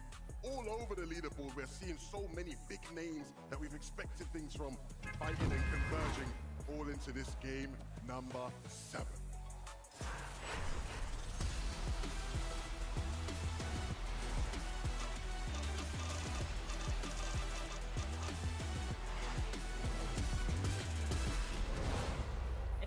Was ever a chance, if there was ever an opportunity to try and steal it away, Game 7 might just be your best bet. The drone shot, it's not coincidental. What's going to take place at Battlewood Boulevard? This is where we've been waiting for quite some time. Sky and Scroll, and it seems as of now, business as usual, uncontested towards the north side of the map. So if we're expecting any surprises on first, it's going to come in the last game of the day. Understandably, I think they could have went either way as far as looking to try and make the play to win the tournament. Around the map though, again, the desk hiked it up, and we will continue to as well. So many different teams pushing for top 15, a chance to qualify themselves for the global championship in Antwerp. No O'Reilly and reason we've seen them win this off spawn in that previous game. Outside of that, it's not been the best of fortunes. There's definitely a big point differential between these 2 teams that are clashing head on as well. For Reason and O'Reilly, they're going to need a big come up to try and cut the gap. But for Danikush and Tiggs, losing every off spawn from this point forward would be devastating, because that's likely a global spot on the line. Tune into this side of the map, Chap, Flixie, even though they didn't get that elimination, Tinka is down. Romero is the one that's going to get credit for that one, but either way, Resigns is going to be by himself, and Chap and Flixie are starting to go on the chase. They're closing the gap, 1 box away, but it does look like he's trying to fight back until eventually they're closing in and get that elimination from on top to on bottom.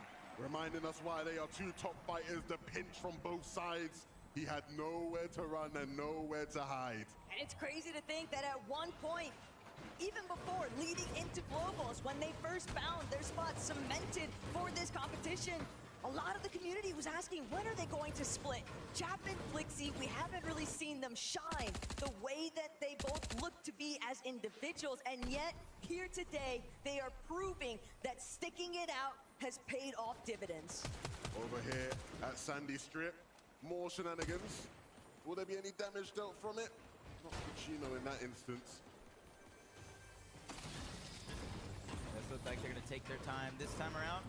With one less team to worry about, they just saw them leave Sandy Strip. They got a little bit more space to work with, a little bit more loot to try to get this time around. It's takes Danny Kush. We did see in the feed they got an elimination onto one, but Reet and Cooper, they quickly crashed the party. This game, I feel like, is going to move at a swift pace. Everybody realizing what's at stake, but it may cause some mistakes in the game plan. Reet and Cooper taking probably way too much damage, they would hope, trying to third party this fight. It's less about Danikush and Tiggs and more about where Vico and Malabuka are at. Vico taking every single advantage given to him from just overhead.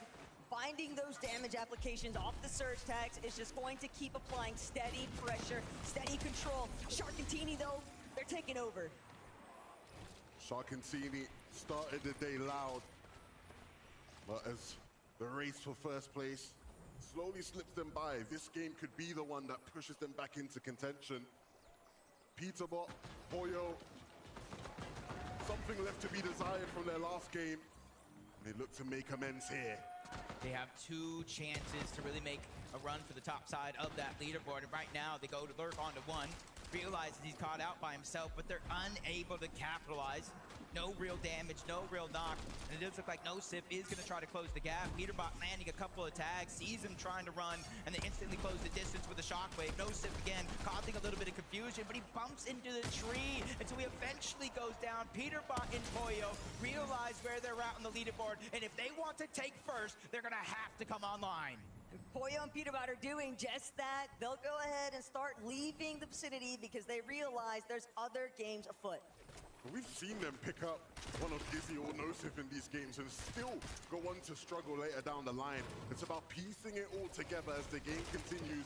If they have any shot of having a respectable finish for players of their caliber. Things might get a little sticky here, though, at Riptides. Focus and Thomas waning on their material count, but Nalu just overhead. Creeping about, waiting to see if the opportunity presents itself. Will they strike? Sometimes it's best to remain out of sight, out of mind, and just look for the reboot opportunity. Just kind of looking right now. Tom's focused. They have two eliminations.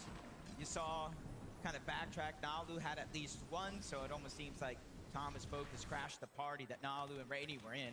And so Nalu has no choice but to hide, disengage, and try to survive for now. Swizzy, Pixie, again, almost everybody in this lobby moving at such an accelerated pace. A lot of the teams were not even seeing remaining in their POI like usual. And this is something that has taken Swizzy and Pixie some time to figure out, but all of that contention that took place over at Dark Dominion, helping them out so much later on down the road. Curve and Benno, they're ready to take out Kurama and Akira. Enough of the games. They're just going to win it all. And look, it's not quite been the night that Benno and Curve would have been hoping for after they lit up NA. But there have been signs of greatness and plenty to learn from as this duo continues their journey. And who knows, maybe a back-to-back crazy pop-off gives them a chance of solidifying a spot in Globals. Chino, Pablo, we've seen these guys trying to make plays like this all day long. Sometimes it's worked, sometimes it hasn't. This time around, in the tunnel. Yeah, underneath painted palms. The original teams that kind of land over at this side of the map have kind of been distracted for a good portion of this early game, but they do hear noise. Reet and Cooper up above, farming up the metal that they don't necessarily get access to over towards Latte Landing. But it's just a matter of, do they hear that chest? Are Reet and Cooper going to try to go underneath and try to get it all? If Chino and Pablo are willing to wait it out, something tells me they have a pretty good idea that Reet and Cooper are eventually going to keep searching for additional loot, and playing from inside of the tunnel could be a big difference maker, but we'll have to wait and see whether that actually pans out in their favor. It's a big time commitment either way. Last time we waited in Game 6, it didn't quite pan out, so they'll be hoping for better fortune this time around. Oh, what do we have here? Gladial up against Panzer and Yapko again in the storm here at Painted Palms. And again, Yapko and Panzer will come out on top. Yeah, to start this game off, 15th place was 174 points. So they got at least a little bit of a goal line to try to achieve. Reek and Cooper as well, 148 points currently. A little below where they need to be, but that's why you can see they're lurking around, trying to get the eliminations. At 4 points per elimination, if they could just find a couple here, have a good game, they'll at least put themselves within reach going into game 8. But look, even if it's a one tick, they're not the only ones that have those same intentions. Pablo, Chino, they've just been steadily following along at a snail's pace. Only they'll have the opportunity to at least use a couple of bandages, put themselves in a slightly healthier HP position. Reet and Cooper, though, clock's ticking. Splashes are gonna have to come out. They're building against the direction that Yapko and Panzer are facing, and they might be running straight into the clutches of Pablo and Chino. So just one of those moments right here for Chino and Pablo. They've been all around the map lurking, and you see how early they left that sandy strip, and you saw their material count. They sacrificed loot, they sacrificed loadout, everything, because they realized one of the most important things in this entire tournament is Surge. Look, some lessons to be learned here for Pablo and Chino, as far as just investing that time and waiting for the payoff. And even they eventually will have a point in which they say, maybe we don't want to do this, but maybe they do. Reed not too far away, but no, they will continue to run back towards the safe zone with nothing to really show for it, and now negative damage to show for it. Negative Surge, not a whole lot of material count. They've had to spend the front of this lobby essentially just waiting to see if any of their plans would even come to fruition. And with all of it being just a nothing burger at the end of it, there's just so much that they have to now try and recover. While one team waits in the mud, another team sits from their perched up seat from above. These guys, honestly, you could capture this frame here and tell me it was from any game this season and I'd believe you. They love that spot and it does pay dividends for them. Very scary zone to see as well if you are Vico, Malabuka, Acorn, or Bolts, because you know that not only are Sky and Scroll in a home base position, but they're also in very familiar turf. They know how to navigate these final moments from this side of the map, and if it continues drawing in their direction, that's going to make it all the more complicated for Vico and Malabuka to even have the slightest opportunity, because they need to eliminate Sky and Scroll or put them in a position where the lobby can take care of them. But when you have to make such a long trek across the map to even get close to them in the first place, those opportunities, you just start to think back, was the Battle Bus Challenge where we should have been? You have to have the courage to make the tournament winning plays. It's something we see on a weekly basis, Jacob, as far as EU and NA competition goes. Teams are willing to make those plays. We've seen Vico and Malabuka make those types of plays against Sky and Scroll. It's a matter of stepping up when the lights are the brightest here on this stage. Honestly, it was Vico I heard in between games, just kind of yelling to, I don't even know who, saying, we're doing this. He's trying his best. He realized one of the only ways is to get those eliminations. That's why each and every game you see them getting more and more aggressive. Lucy Zangi, same thing for them. They're roughly 64 points away from that top 15, and that means every elimination counts. But as he tries to shoot down, get damaged, it gets stolen away by Hari and Cammy, and they're instantly closing the distance. If not for the elimination itself, which you saw Belusi kind of cleaned up, it's for the loot that they feel that they earned. For Cammy and Hari, they're really just trying to find a chance to step it up yet again. We've only really seen them once hit the highlight reel, and ever since, it's just been so difficult. But that is the caliber of lobby that they are contending with. Ritual Agers, very much in a similar boat. They're trying to do everything in their power to see how can we actually leapfrog our position on this leaderboard. But if you're going to make these kinds of drawn-out plays, you've got to hope that you're ahead of the rest of the lobby, and they're doing a great job at positioning themselves for every zone. And that's the beauty of the summit, right? Of course, we get to crown a champion, but the implications for the rest of the year Imagine how valuable it would be for Ritual and Aegis, who we have seen the struggles they've had with their off-spawn situation. If going into the next major, they have a spot at Globals already. They need to keep this up to keep a top 15 global spot. Shark and team. Oh, dear. Rotating through Sky goes down. Peterbot and Pollo, they've done this year after year, whether it was duos or trios, they go after Bird. It's the best chance they got. And now we're scrolling down to 40 HP, forcing out the splashes. Look how close the zone is. Third parties are now interrupting this fight. Peterbot and Pollo know at a time, if they stay alive, it'll become mathematically impossible. So they have to slow down the point game here. It's now or never, because if Sky and Scroll continue to stay alive, this tournament will be over. Peterbot and Pollo, they don't want to let Scroll have any sort of chance to slip away from them. They are chasing him down, hard body, but at the same time, the lobby, the interventions, but it's not going to save Scroll, not just yet. And look at the direction he's headed, straight into the likes of Shark and Teeny, and they might have heard all the commotion. They're right around the building face. All they need is to see whether or not Scroll is right behind them, but he's managed to escape. Every second counts, and now, just like that, Scroll sends out a shot. Teeny's alerted, Shark looking back, but Scroll's on the ropes. These are his last legs. 71 HP, and right now they're chasing him down, and that HP is not going to last long, especially if it activates, but Shark doesn't let it come to that. They are down in 39th place. We have a tournament on our hands. Vico and Malabuka, this has to be the game to bring it to number 8 and give yourself the best shot at taking that trophy home. But do they realize only 73 above? They know that they cannot afford to step the slightest bit out of line. Surge going to jump in a moment. 99% of Malabuka and Vico's points being earned with both players is ridiculous. These are two players who we usually praise them for their individual solo prowess. That hasn't been what's been delivering the goods today. It's been their teamwork and their efforts together, and they need that here.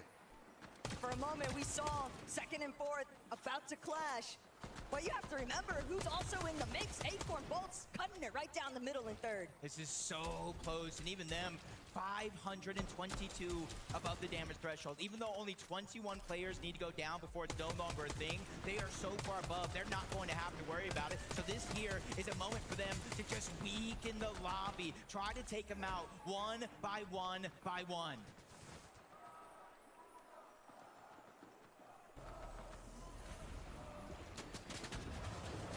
Swizzy and Pixie.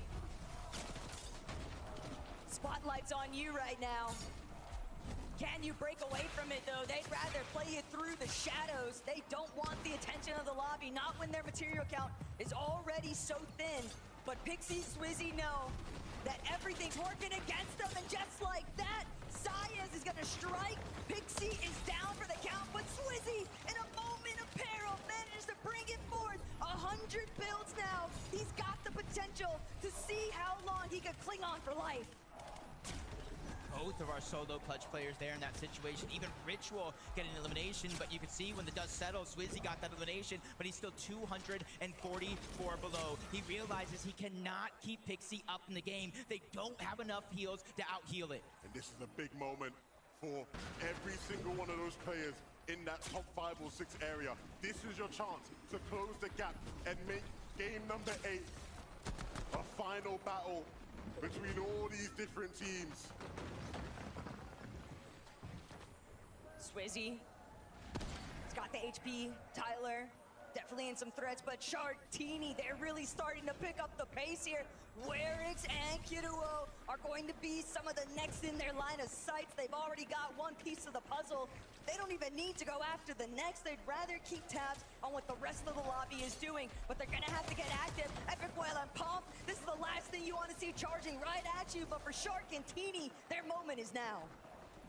Really just trying to take over in this game. They had a few stumbles that they didn't expect, but with first place down, they're trying to close that gap. You can see they're neck and neck with Acorn and Bolts on that leaderboard. Even Shadow and Virgo looking back. Tyler is down. That's an elimination for Shadow. 4 more points, but they're not going to be able to get the loot. Yeah, What's he cooking up? Cammy and Ari. Blink and you might miss it. They are sent right back to the lobby. But look at where Shark and Teeny are positioned. They're doing a great job at elevating themselves, and they're not the only ones. Bolts, Acorn, also sitting idly by, waiting to see just how much effort they're going to have to put forth into this next rotation, because they might be able to conceal themselves on the move, but Peterbot and Pollo, they're after the big ones. They're trying to go fishing for some more eliminations. 4's just not gonna be enough. They want the comeback more than ever. Yeah, they're not just playing for prize money. They're not just playing to qualify for the global championship. They are playing for first place. We saw that as they went on to Sky and Stroll, but with them going down, opens up an opportunity for Vico and Malibuca. They quickly transition from the backside of the zone all the way to the front, especially more so now because we're going uphill. But Peterbot and Pollo from low ground to into the clouds. We've seen them climb bigger mountains before. A win here, and even more eliminations could be just enough to put them in contention. They've got all of the pieces strewn together here. Pete just trying to see who else he can take out. So many players just so incredibly weak underneath them. If they can prevent anybody from challenging this layer on high, ultimate high ground will be their winning contention point. But Teeny still going directly underneath it all. A decent amount of builds to work with, trying to see if he can commit towards that front side of zone. But eventually he'll have to layer swap. Eventually he'll need to find a refresh. And it's the same instance that Swizzy's currently trying to deal with. Much worse though, no builds and no time left. He goes down, but for Teeny, this is another chance, still tied at 285 points with Acorn and Bolts. They're still alive in this game, but they're staying back. They're staggering themselves. This is a clue, a chance for them to go for high ground. Vico and Malibuca, it's not ready for them yet. They're just continuing to take it one foot in front of another. They don't want to make any big leaps or boundaries just yet. Oh, and Vico's gonna land another one. Just a warning shot, won't get a chance to collect, but at least he's got his way forward. Cooper Reed also finding Acorn. This is a travesty now for one of our top 3 teams, because Acorn and Bolts, they'll have to watch and see what happens next. But look at Vico and Malibuca. The one thing that they're missing, they're finding the damage, but they don't have the Flowberry Mist Grenades to make it to height. Another couple eliminations here. They're trying to close the gap, 326 points. They're still in second. But with top 10 here, a chance to win the game. All the opportunity in the world is theirs. King underneath just trying to escape. Vico, Malibuca not getting desperate just yet.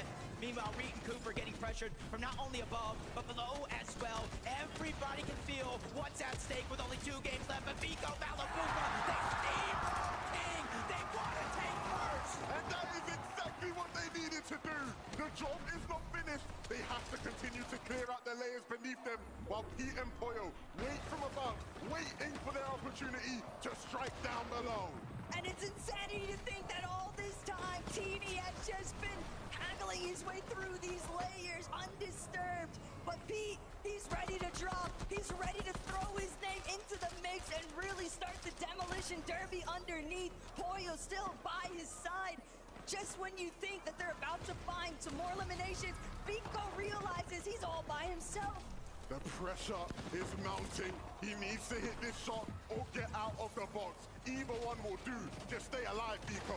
Top 6 teams.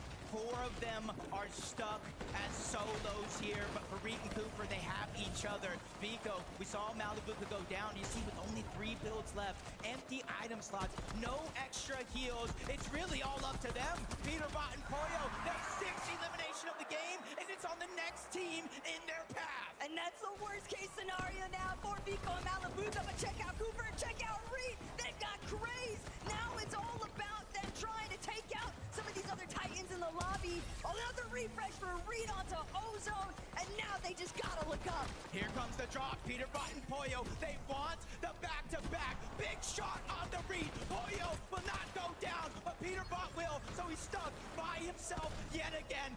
Another 1v2, that feeling of deja vu. Can Boyo do it? Shockwaving up, looking to create distance. It's chance to put down pressure, following the zone. He knows that Reed and Cooper are weak, but he doesn't want to play this too quickly, but he's letting Cooper heal down below. This is not what you want, but Boyo finally landing another shot on the Cooper, who shockwaves up. They're trying to attack from both sides. Boyo with everything here. It's all or nothing. He does it again. Another big shot.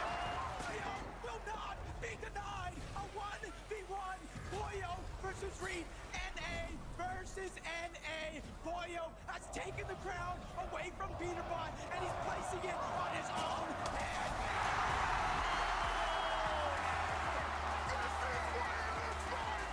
You are looking at one of the greatest to ever play this game! All roads lead to Boyo every single time. Just when you think that he won't be able to do it, he delivers yet again. Peterbot, what is it like playing with the best player in the world? I mean, it feels great. It is incredible to watch you. Boyo, you were so humble last time I spoke to you. You were like, they had no mats when you won the 2v1. You had no mats either in that situation. How did you do it this time? I don't know. I mean, I don't even know. It was the 1v2. It was versus Reed and Cooper. You're flying through the sky. We think maybe there's going to have to be a heal off. You're reloading in the air. You're an absolute rock star. But how do you stay calm in those situations when everything is going on? I just knew they had nothing. Like when we first dropped down, they weren't really building or anything, so I knew they had nothing. And you were able to keep it on clean on height this time, Pete. So you must have been feeling like, yeah, we've got this. Yeah, 100%. We played high perfectly that game, and it was just a textbook win. It was a textbook win. You were ninth going into this one, but now you can have your sights truly on the trophy. Qualification, surely, for Globals is yours. You just need top 15 for that. But what are we going to see from you two in Game 8? I can't say. You'll see. Look at that camera and tell me, are you switched on? He doesn't need to say anything. Stay with us, Düsseldorf, after this break.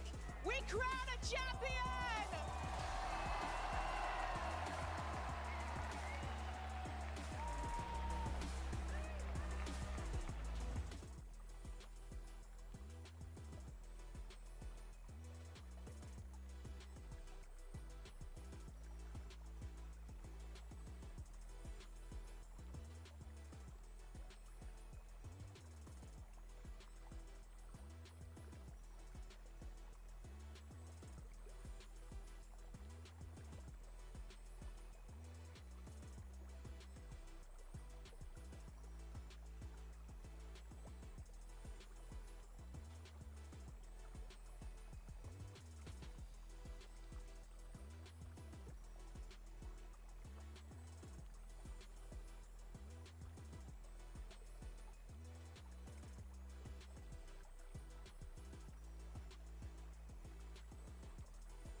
right now. Can you hear me?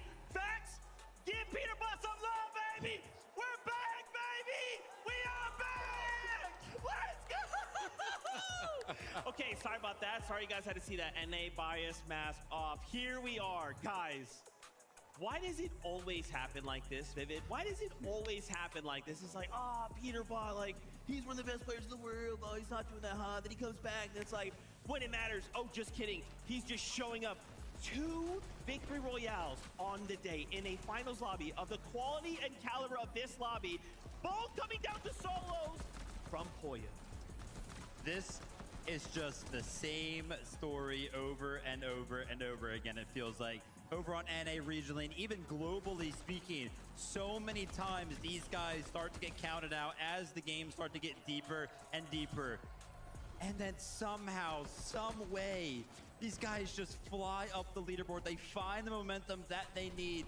They find the energy from the crowd, the fans, from people like Fax, and they just ride with it, man. And it's all in the back of Poyo. How many 1v2s is this guy gonna pull off today? Unbelievable. I feel like we've seen this before. Poyo has this meta, has this shotgun, this chaos reloader down to a T. The way that he's moving in these 1v2 situations is unbelievable. The timing that he seems to have on all of his loot and his inventory, knowing when to stay back in the storm, when to heal up, when the shotgun's reloaded in his inventory, and then when he can go for the next shot. He is so in tune with the game right now, and it's showing there in the end game. His approach, by the way, Peter Bot and Poyo's approach, to that game seemingly was focused around the strats that Sky and Skrull have been known to kind of implement. Because remember, if we think back to the middle of that game, who did they push? Who did they eliminate? Sky and Skrull themselves. Of course, they only got one of those eliminations, but they did enough damage to effectively render them useless. If they are going to make a push for this win here at the Summit with 1 game left remaining, they've got to do that exact same thing again. Oh my gosh, and I'm getting word production has a listen in from that game. Let's check it out. Nice. Pizzas.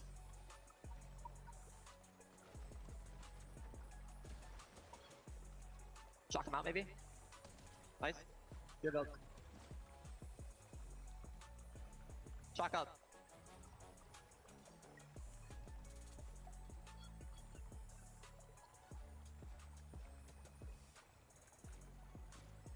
Let's go! Oh my god, let's go! Let's go! Oh my gosh, I love that Pete's just giving Poyo the moment to focus on in there, to make sure he needs what he has, to have complete calm in that moment, to find and land the shot. What's crazy too, we saw this fight happen not that long ago, right? Poyo also eliminated Reed along the way to get his previous victory royale. Man, Mini Miner, we have 1 game left to go, and take a look at these standings up 6 placements. Peter Bot and Poyo, 306. At the top, Sky and Skrull, 352. Vico and Malabuka at 342. And honestly, even look 1 row down, Teeny Shark, 301. Boys, this is coming down to the final game. It's always interesting going to the final game, isn't it? How does it always happen? It's always coming down to the wire, and for Sky and Skrull in that last game, unfortunately for them, they went down super early. Their first stumble in every single game we've seen them today, and it's so unfortunate for them. What it means for the rest of the lobby is that they can now push up on through. But for Sky and Skrull, this was the moment. This was the game where they could have solidified their win. They've taken it all the way down to the wire, Vivid, all the way down to the last game. And this one's got to feel bad, right? Because you caught it out earlier, Mini Miner. You were looking for the chink in the armor for this duo. Yeah. It doesn't even really look like they did anything for this game. I mean, we tuned in with them. It was like 140 builds available for them. They were 400 above the Storm threshold. There was one problem. Pete and Poyo were in the lobby. Can exactly you see in the background? Poyo is looking right over. Oh my gosh. Are you guys catching that in production? Yeah. Are you guys catching? They are looking at us. They're like, could we see an invitational type situation? Could we see, look at him, Poyo still looking at Sky and Skrull. I cannot believe it, guys, with a single game left. We can't also forget Vico Malabuka. Remember, Vico Malabuka are firing on all cylinders right now. They've been trying to catch up to Sky and Skrull, and now Peter Bot and Poyo cleared the way. Now they're up front. They can make this happen. 10 points behind, I think it was there on the standings. They could actually do it right here. They made the most of the fact that Sky and Scroll went down early on in this game, and I was watching them a lot during this endgame. The way that they played this endgame, this huge refresh onto Kingerling right there. Even the understanding, they had a really nice 10-zone pullback, which really helped them out. They didn't need to go for too many crazy refreshes, too many crazy frags. They understood they could play that zone, play inside of those boxes that have already been built, and then ride out those placements, because for these guys right now, they don't need to do too much. 10 points behind, I think it was, as we'll have a look right now. Yeah, 10 points behind the leaders. Honestly, Vivid, they could do it. They very well could. Vico and Malabuka have been so dynamic throughout the day. It feels like every single game, it feels like they're kind of playing different. Acorn and Bolt's there in 5th place. If you kind of paid attention, 3rd place, Pete and Pollo, there we at 306 points. Acorn and Bolt's in 5th place, we're on 295 points. So as it currently stands, only an 11-point difference between 3rd and 5th. As you can see right there, refocused in on the battle between 1st and 2nd as it seemingly stands. Vico is locking in. And this is bigger than just this tournament. This is bigger than just this game. This is legacies on the line. Are the new kids on the block, Sky and Scroll, are they the real deal? Is it going to be the older guard? Vico, Malabuka, players that have been here, that have done it in Peterbot and Pollo. This is where we find the answer to that question. Who will cement their legacy, or who will rekindle theirs that so many thought was lost? Genuine chills just went up and down my arms as I'm taking a look at the POVs of these players right now. The vibe meter that Levin was kind of talking about, I feel like it's been so high throughout the course of this tournament for Vico and Malabuka. Right now, they seem so stern. Yeah. Has the pressure finally hit going into the last game? That's exactly what I want to talk about. That's exactly what I want to talk about. We have 1 game left to go, 5 duos all in contention. You could even argue that top 6 as well. Half of these players have been in this type of situation before, right? Even look at someone like Shark and Teeny, right? Shark, this is his kind of first time being in this situation. This is the hardest and the most intense. The pressure is going to be on them. Yep. Look at Sky and Scroll, same thing, right? Vico, Malabuka, Pollo, Peterbot, they've been here before. They know what that last game looks like. This is a rare Vico we don't often see. The focus, the quiet Vico. Pollo, look at him. He doesn't look scared. He looks focused. He looks like he's in his element. He's clutched twice already. The pressure. This is it. All eyes are on this stage. All eyes on these 5 duos. That's the question, isn't it, Vivid? It's the pressure. The pressure is what makes the difference every time. Every single one of these players that we've kind of interviewed throughout the weekend, they all try to seem like they're cool, calm, and collected. They try to make it sound like nothing really bothers them. But does anybody ever really believe those answers?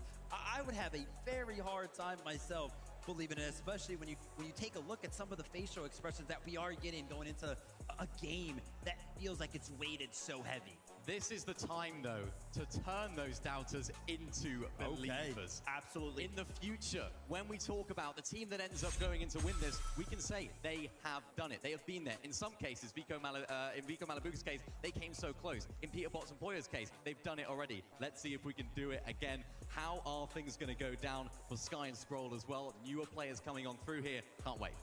Guys, Fortnite fam, this is it. The last game out of the FNCS Summit. We are looking to crown champions. The top 15 will move on to the Global Championships. 1 last game settles it all. Casters, over to you. This is it, the final moment here on the Summit land, where 50 points separate our first place team and our entire top 5.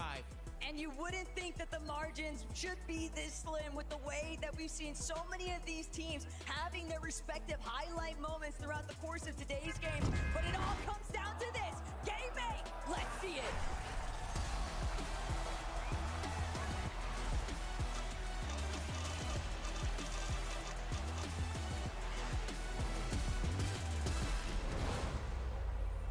Everybody at home, everybody in this arena, we're all asking ourselves the same question.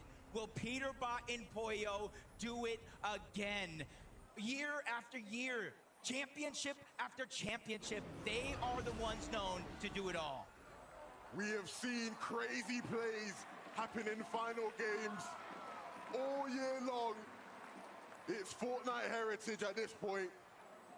But this time around, it looks like everybody is going to do their best from their own spot. Damo and Kazi, are they going to play spoiler here? What's going on? Hold on a minute.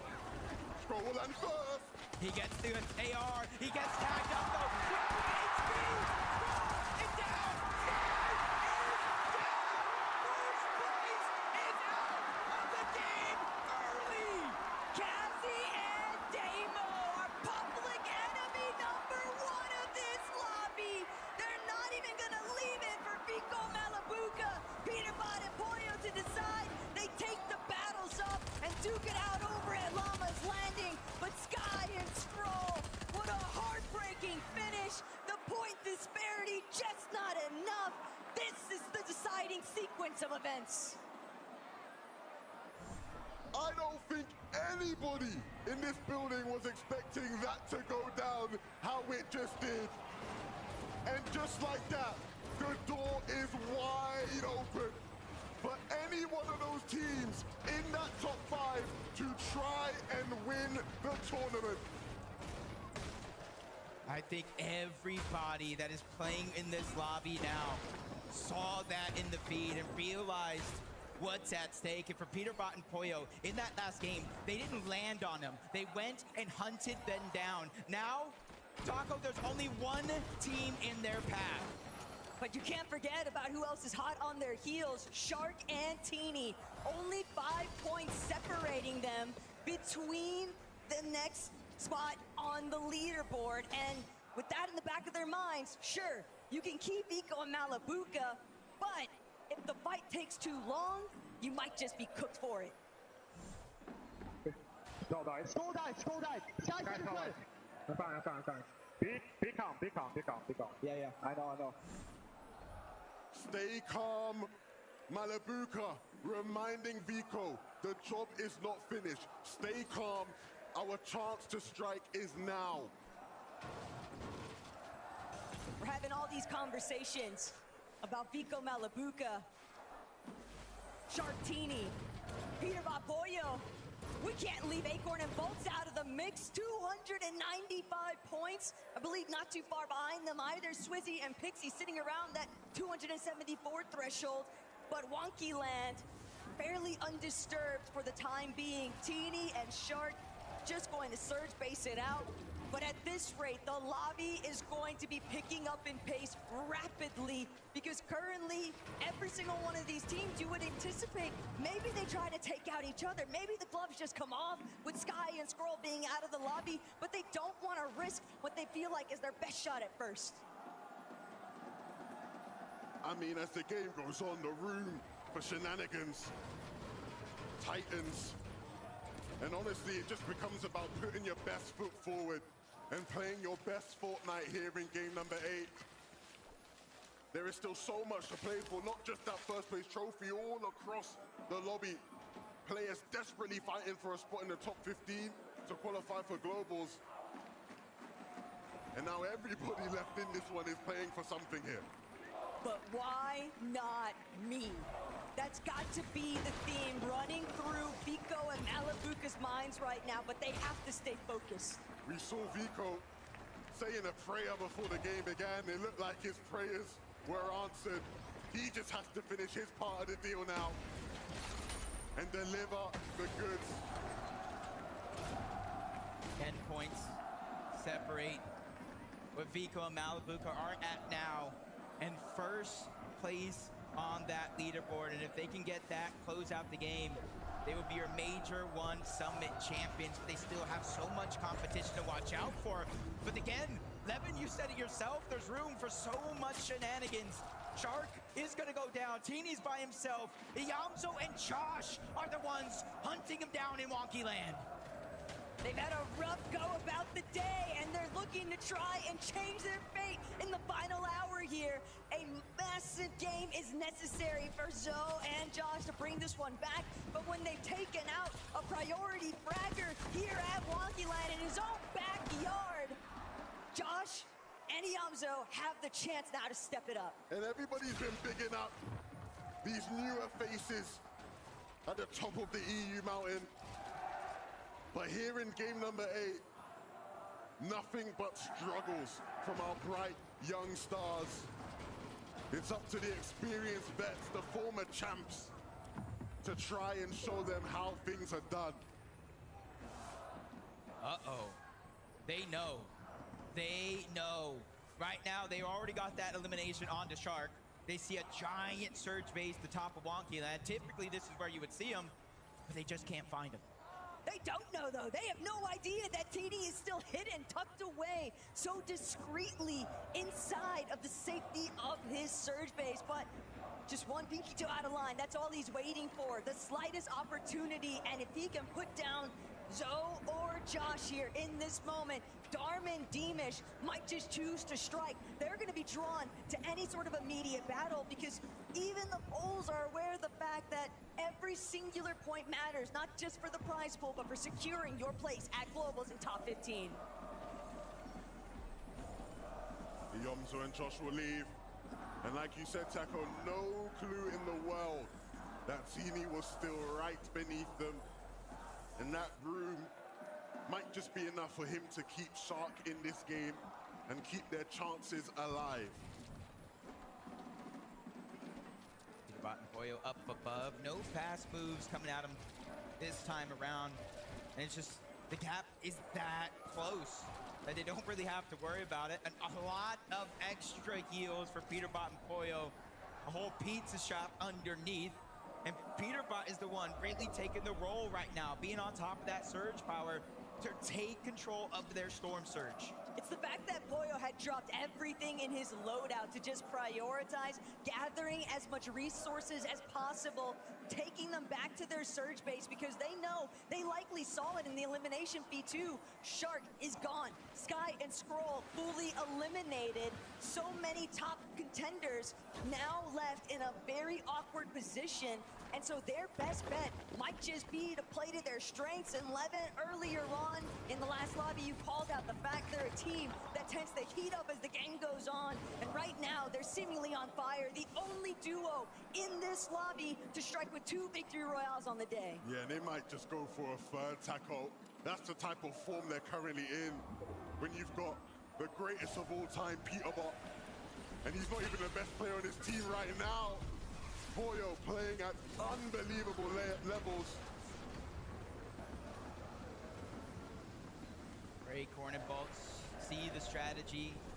They kind of mix together the fizz grenade, the shockwave, and that long launch pad towards the back, kind of moving out of render distance for most players as they quickly try to make their way in zone, and that's been a focal part of their game plan today. The best part about it is that because of the fact that Shark is no longer in this lobby, Teeny will have to wait around. Wonky is just too distracted, cannibalizing itself from the teams that made their entry points after the fact. And Darm Deemish, they're willing to stick it out. The vending machine camp out might just come to an end here for Yamzo as he gets hunted out, fully ambushed. Yomzo loves that vending machine. We saw him run to it so many times today, so many times in the lower bracket yesterday, and here he is punished in this final game. That information right there is huge. Teeny knows Yamzo and Josh took down Shark. Now he knows Darman Demas just took down Yamzo and Josh, so he knows it's still not safe to move out of there just yet. And that sort of delay to his overall game strategy for Shark and Teeny in comparison to a team like Vico and Malabuka, who have the luxury of just playing out their full storm potential.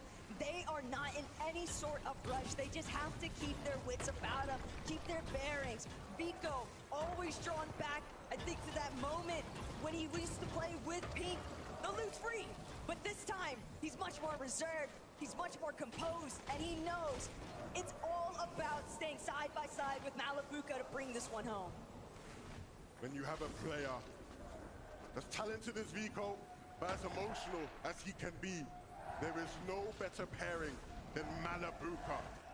Stone cold, never too high, never too low. And against an on-fire Peterborough and Poyo, that is the temperament you need. Pete Poyo just non-stop scanning into the horizon. It's going to be so difficult for Prakash and Hero to even make their way over that hill face. They are looking to fully lock them out the edge of zone. Teeny has rebooted Shark, and so the marathon continues. Things aren't as easy as far as the pathway to a potential victory for these two as it is for others, but it certainly is not over.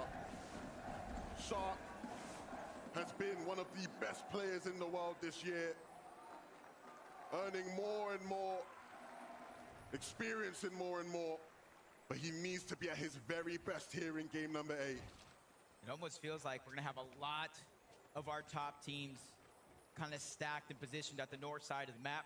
We got Acorn and Bolts.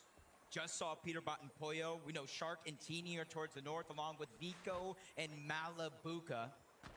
So no matter where this zone goes, to the north or the south, there's a chance all of our top 5 remaining teams could come to a clash. Shocking factor. Teams that have been performing the best in the lobby here today, now currently sitting in some of the best positions for this next zone. Pixie and Swizzy continuously looking back. They know that their destiny is fully under their control for global championship, but what they want is another step upwards. They need that top 5, even better still, maybe even dreams of top 3. And this is the type of team that if you're one of those players fighting for the victory right now, you don't want these guys kicking it in the lobby. They are going to be a big threat. We have seen that. We know P and Poyo like to play high. Shark and Teeny do too. Swizzy and Pixie are always going to be impactful in those fights. Still so much talent in this lobby that can play spoiler to any one of our top 4 teams. You just got to keep in mind as well, we're so focused on first, rightfully so. That top 15 mark coming into this game is 214 points. Goes to show how stacked this leaderboard actually is on both ends of that spectrum. And old grudges might be restored here depending on what happens next. Cooper, Reed, so close to where Ritual and Agers were just at. I know it's easy to kind of sort the difference before the day has started, but it's another affair entirely to kind of throw salt in the wounds and find yourself eliminated by the team that's been contesting you all weekend long. But first and foremost, Ritual Agers, they'll have to try and sort out what's directly in front of them because the lobby's closing in and their wiggle room is just so limited. At points in today's competition, Shadow and Virgo look like the best representation NA was going to have. And while they've continued to fight and be a threat, this final game will be their biggest test. Will they stumble in the final hurdle? Will they continue to do what they have done and be a solid team in this lobby? I like their thought process here. 104 below the damage threshold. Shockwaving through, could have instantly tried to fire off at anybody along that path, but they made it a focus. Get into the zone, get high ground, and that's going to be the best opportunity to get the damage that we need. But the thing about Shadow and Virgo is they're not a duo that we often see struggling to maintain their surge threshold. So the fact that they find themselves in this position just underneath, UNDX gonna solve that problem for them. A little bit of pressure alleviated, only 11 below, just one more tag necessary. They don't want to have to expend any of their Flurry Mist Grenades so they can avoid it, but players are just refusing to budge. No one is giving an opening, and that goes back to the original point. It's difficult to find your marks. 15 to 68 to even finding elimination on the Minori. But Virgo takes a shot from above. All good things eventually come to an end. Only spending a short moment on top of that storm surge. Now they quickly fall below. It's active as well. Every 7 seconds, 25 damage will get ticked to eventually taken out, not knocked altogether. Swizzy Swizzy's feeling it as well. 193. Even worse though, Taco, because he's by himself. And Swizzy's trying to do what he can to reserve those last couple of pizza slices, but the problem is the way that the lobby is folding into itself, it's just not going his direction. He doesn't have the openings he needs. He has to heal instead. Now chasing behind Jace, gets a big shot to open, but Jace is firing back. Swizzy got the knock, but he didn't get the finish, and he's out of here.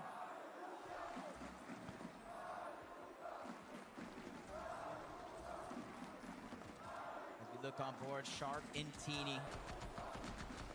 You almost would have never have guessed this team was almost an inch away from getting sent out of this lobby. But now they're back. 400 above the damage threshold. They have a little bit of high ground, and they've regained control of their own destiny. It only makes sense for Game Mate to come down to a forest zone location. This is prime time territory for Shark and Teeny, and it also makes height all the more difficult to control. It's very obscured vision up amongst the treetops, and so for Malabuka and Vico, they're gonna stick to the low ground, but they're gonna wait for their moment to try and strike above. But that'll be no problem for this duo. I mean, they've dominated the low ground at times today. Comfortable on any layup, and that's what you need to be when you're fighting till the end. Yeah, you gotta remember, it was Vico on day one that was leading the pack in terms of eliminations. 314 here. They're just taking it one step at a time. They realize with a leaderboard this stacked, all it takes is one misstep, one mistake to really cost you a chance at that first place. And even more so, there's over $1 million on the line in this tournament. Each and every placing, you almost lose thousands of dollars. And for a duo like Peterbot and Pollo, mistakes are far and few in between. These last few lobbies, they have been going absolutely ballistic. And frontside control now seemingly about to belong exclusively to them. Virgo trying to see if he can make the wraparound, but the problem is he's 285 below. Even if he makes it towards a frontside position, he still has to look back. He still has to connect shots, and when you're a one-man operation, potentially clashing head-on with other duos, this could be the end of it all. Oh no, a big shot again, falling further below the damage threshold. 18 HP. He needs more than a miracle here. He almost needs 3 eliminations worth of damage, and a lot of that is getting stolen away. Nearby, Peterbot and Pollo, 144 above the damage threshold for them. Pollo deserves all the flowers in the world with how he's been playing this weekend, really leading the team to the promised land. Here we're looking at wraps right now for Virgo. One more tick unless he gets this shot in. Twy, though, gonna manage to just slip away, and Virgo won't be able to make it through. Twy and Cringe safe for the time being. And even though we pull away from the treetops, you can see Shark and Teeny still want to play for height. They take Acorn down, and that is perfect for their standings. They take down the team, or one of the players of the team, just beneath them, and that leaves Volks in an awkward position. Will they continue to play for it, or will Hari look to get involved? You're really seeing the live leaderboard right there. Update in real time, not just elimination, but placement points as well. Peterbot and Pollo find their first one of the game. Slow and steady wins the race, but they got quite a large gap to overcome here. And this is where it becomes very challenging for Vico and Malabuka to keep their composure. You're seeing that elimination feed light up. You're witnessing Pollo and Peterbot, Shark and Teeny make their surge up. And yet, you still have to try and play to your own strengths. You don't want to lose any sort of kind of upcoming, and the swing is through. Vico and Malabuka, they've overtaken first. This is a big moment for them, because they cannot get lost. Taking first is not enough. They have to be able to hold it for the rest of this game, but another elimination from Vico has been found. First of the game for him, but he's diving deep into the zone to try to pick it up. Luckily for him, he does get the siphon. The tournament is in their hands. There has never been a bigger moment in Vico's career, and this is his time to live up to that moment. But he still has to deal with the likes of Pollo and Peterbot. He just has to play his own game. And from this frontside low position, everything seems achievable. Right now, they are leading the charge in the underground. So much space has been claimed. They keep continuously looking back. The pre-builds are established, but Peterbot's ready to fire off. A battle for high.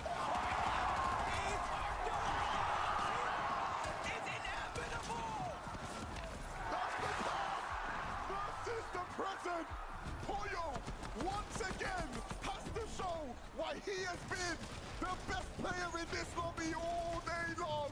Vico, with first place in his hands, Malabuka allowing him to lead the charge for a moment. This is the best case scenario for this duo. This is it right here, though, because it's going to come at a point in time, Taco, where Vico and Malabuka just stay alive. It's going to be mathematically impossible. And Malabuka Vico, though, they know exactly what it takes in these final moments. They're ready to bring it up. Malabuka goes big time. There's the nut. Vico with the finish and the siphon for HP. Vico, go! Vico, go! Every single part of the way. They can do it. They are beginning to run away from it. And now 40-point gap. Winning the game for Peter Bot and Pollo is not going to be enough because they are bulldozing their way through the competition. But Malabuka goes down. Vico left by himself. He just needs to stay alive long enough. Vico, he's no stranger to a solo situation. And he'll look to hit even more shots and completely run away with the competition. Cammy is in his sights, but he just has to connect with the crucial shot. Running it in and out of the zone, it's Vico, it's Vico, it's for Vico! It's it right there, though. Pollo's still alive as a solo. I'm not sure what the point gap actually is, if he needs all the eliminations, if he needs the victory royale, but if there's one person this weekend that proved he will not go down without a fight, it's this man here, proving that maybe chickens can't fly. And all Pollo has to do is see if he can get the first bit of confirmation. Epic and Pop underneath. Pollo, can he do it a third time? But it's a matchup.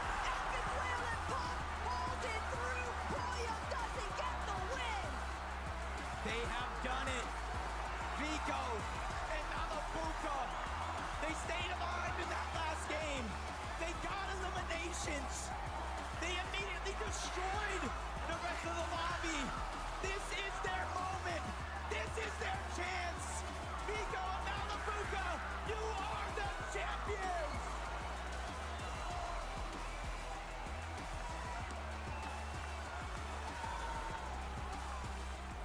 And just like that, history has been made. Vico and Malabuka are going to bring home the title of Summit Land Champions, securing their spot at the Global Championship 2. But that trophy, it belongs exclusively to Vico and Malabuka.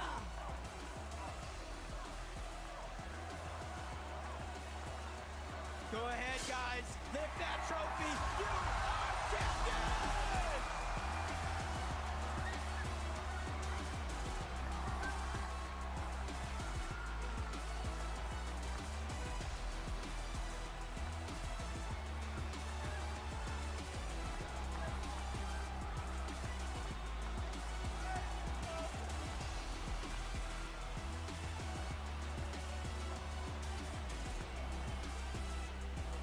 The crowd were chanting your name, Vico. What an experience to finally win an FSCS LAN and to do Beef it with Squad. a crowd that loves you. GG's. I mean, what can I say, right? I promised my mom I was gonna win this year, and I mean... Grandpa Gamer 007. She's watching you right now. GG's. Is there anything you want to say to her? I'm gonna say it in German. Mama, ich hab's geschafft. Ich bin der beste Spieler der Welt. She's been at your side. Grandpa Gamer 007. I really wanted Poily to win though. Into a champion, and Malabuka last year 8th at Globals. It Grandpa wasn't Gamer enough for you, was it? 007. Yeah, well, GG's. I didn't stop at this. I got Vico as my teammate, and we just did everything. I couldn't have asked for a better teammate. And the two of you, it's like your opposites. Vico, you can see this man, he's so hyped all the time, even when you don't win. You, cool, calm and collected, but has this man changed you? He did change me. He did change me a lot because I really love to play with him. He just makes the game real easier for me. And seeing the two of you together, Vico, you can see that crowd. They want to work with you. I want this man to see this crowd and to give them a message, Vico. What would you like to say to them? Danke für deinen Support, Düsseldorf. Ich hätte es niemals geschafft, dass ich das hier treffe. Let's go! Vico loves this crowd and We love you guys, Vico and Malabika. Please take your positions. Please, Dusseldorf, one more time. Your first ever MSES Major 1 Summit champions. It's Vico and Malabuka.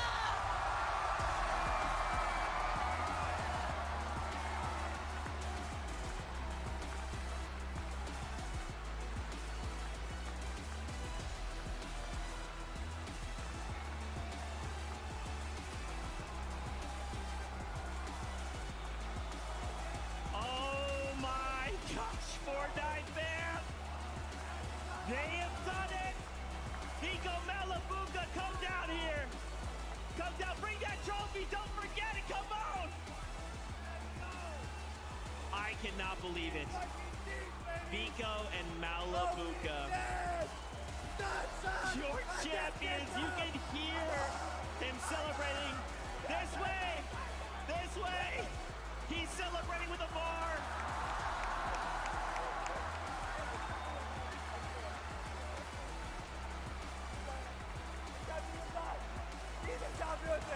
I cannot believe it. The way Amar feels right now is the way we do as well. Crowd, make some more noise! Let them hear you!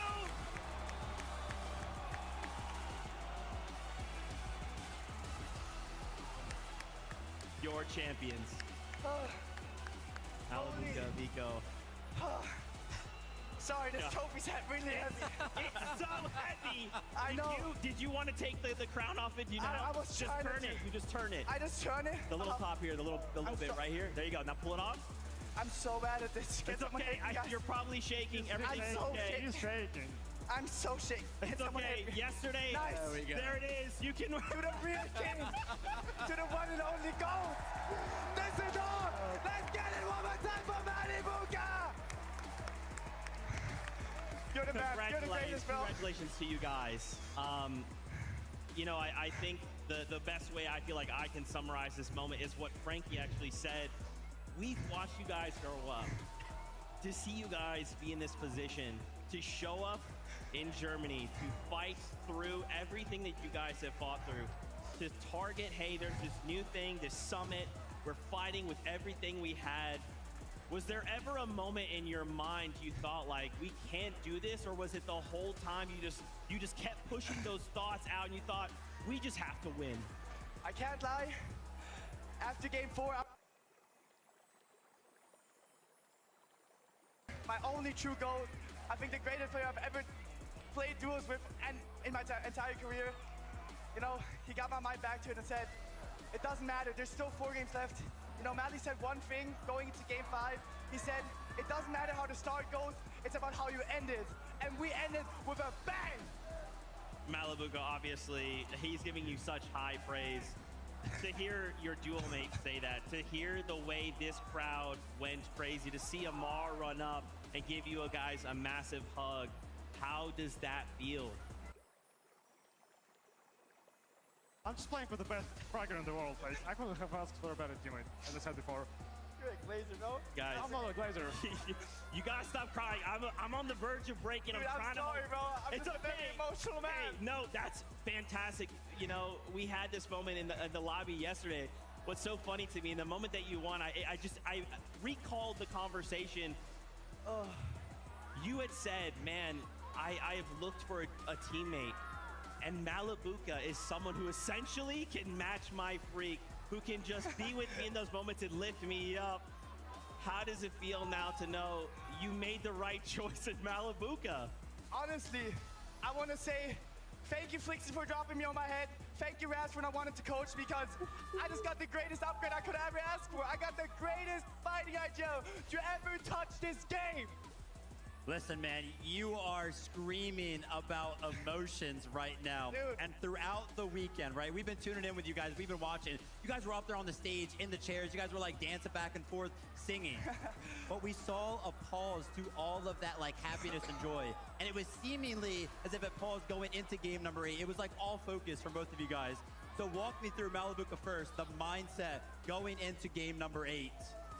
Well, we knew that Sky was like close to us, I mean, Abaos obviously had more points, but then 10-point difference is like not that big of a difference. So I just said like, let's play our game.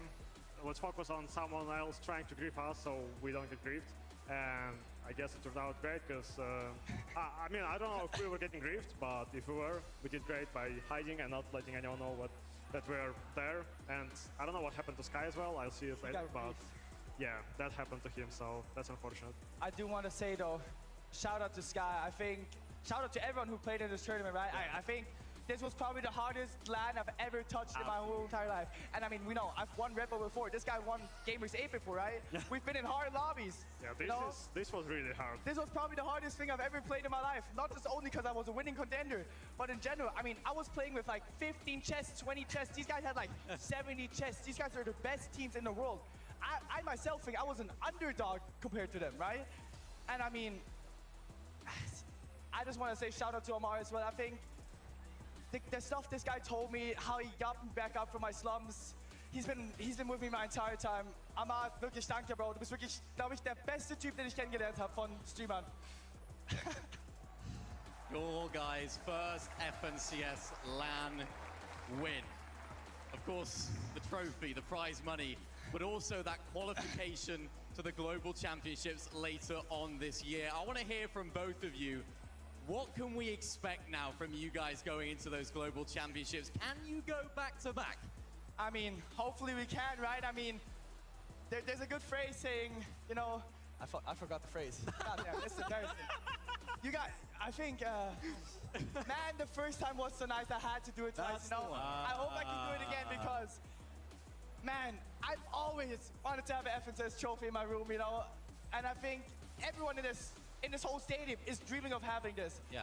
And I just don't want to disappoint my fans because I know I have the potential to win again. And I mean, I think it's fair to say, I think we're the best team in the world. You proved it. Malabugo, what can we expect for your Global? We'll see, because it's like a long time before it, but we're not gonna stop just at winning this LAN, obviously. We're gonna focus on the majors first, like on the online LANs, and then we'll see what happens with globals.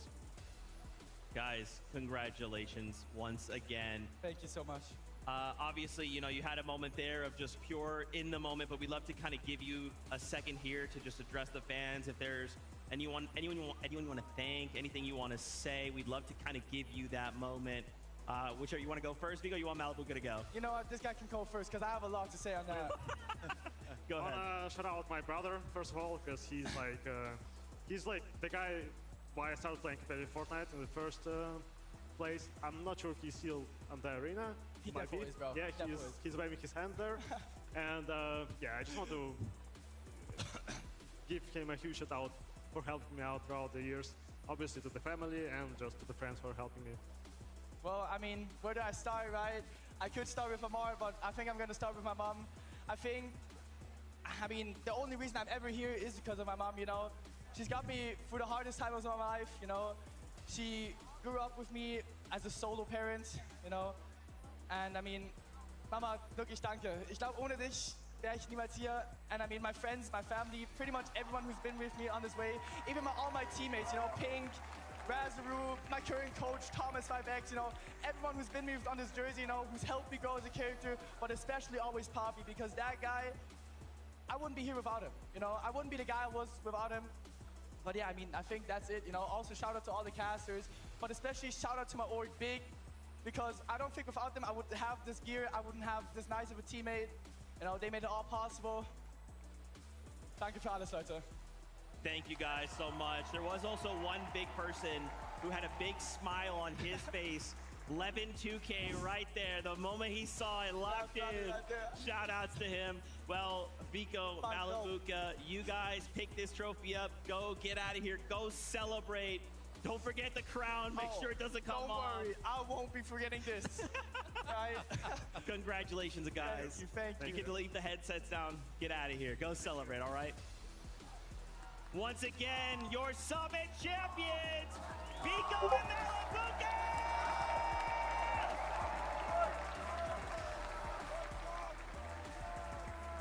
Unbelievable stuff, man. I'm telling you, Vico, seeing Vico that kind of emotion, obviously, Vico's a talker. He loves to be expressive and to be loud and to be funny and in your face, and to see him break down like that, man. I'm even thinking about it.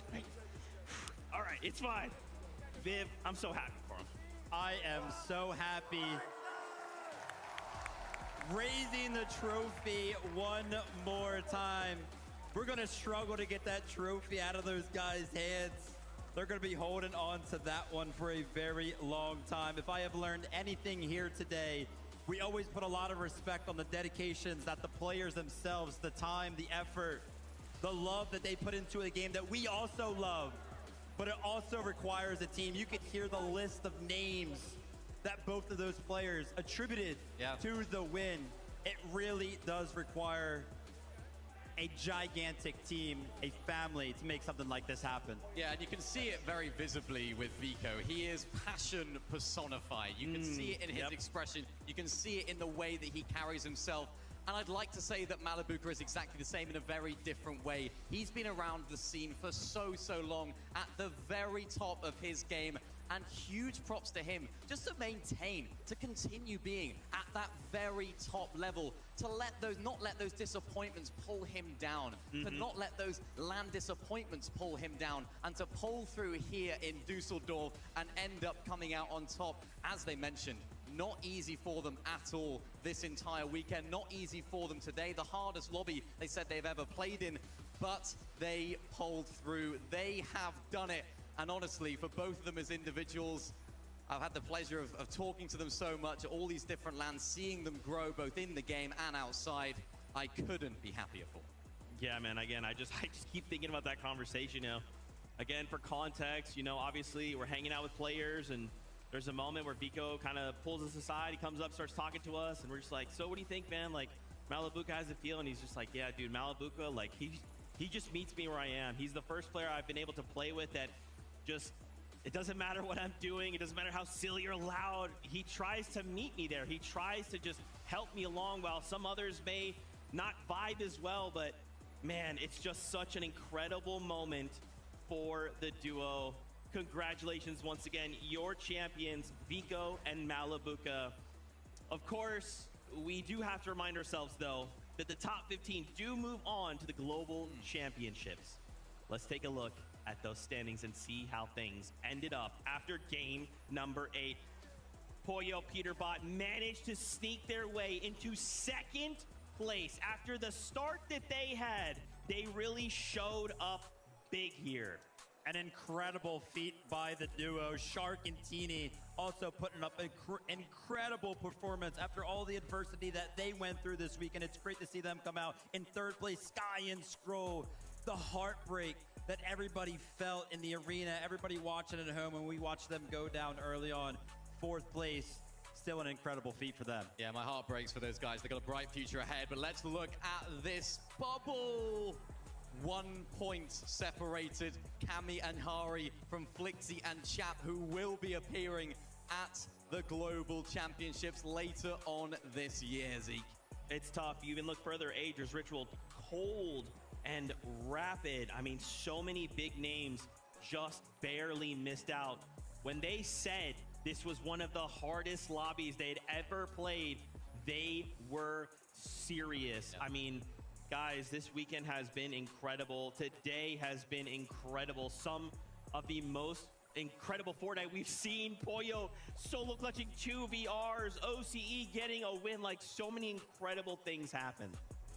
Super amazed with how everybody played this weekend, from Friday to Saturday to obviously Championship Sunday, for everybody to kind of come into this land, right? Kind of switching up the format as well, and everybody adapting. We talked about it earlier on in the day, how much actually changed just coming into Friday alone, going into Saturday, going into Sunday. And some of the teams that, of course, deserve to be there at the top, they still found their way up there. They overcame all of those tribulations. We got champions. We got global championship qualifiers. So many great storylines. Of course, coming out on top was that experience of Malibuka and Vico.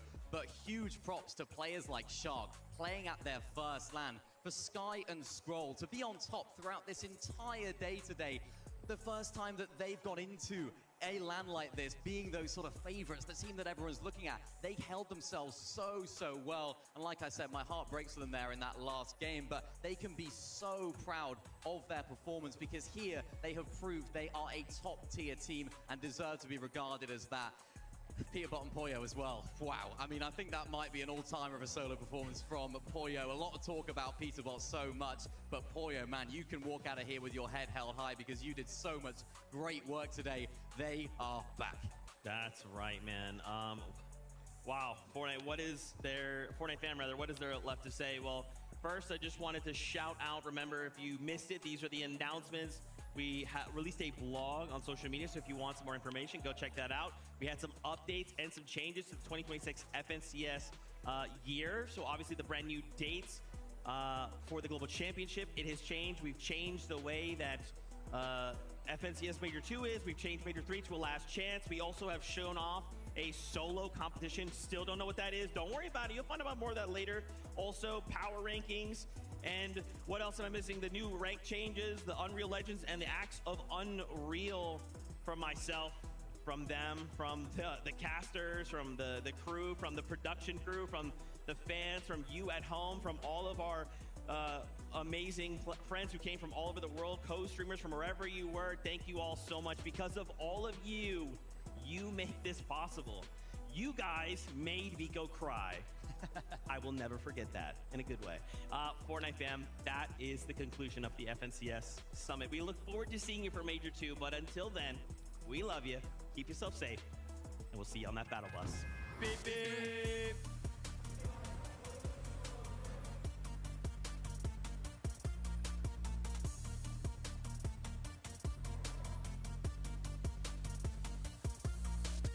At Fail Float. Nah, that was insane.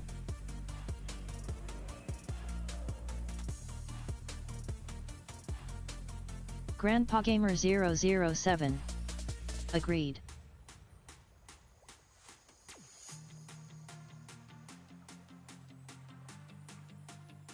Grandpa Gamer 007. I really wanted Poily to win. Grandpa Gamer 007. GG's.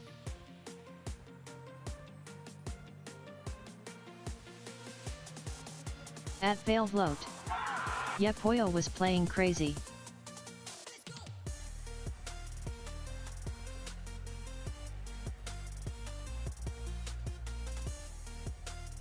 Grandpa Gamer 007. Agreed.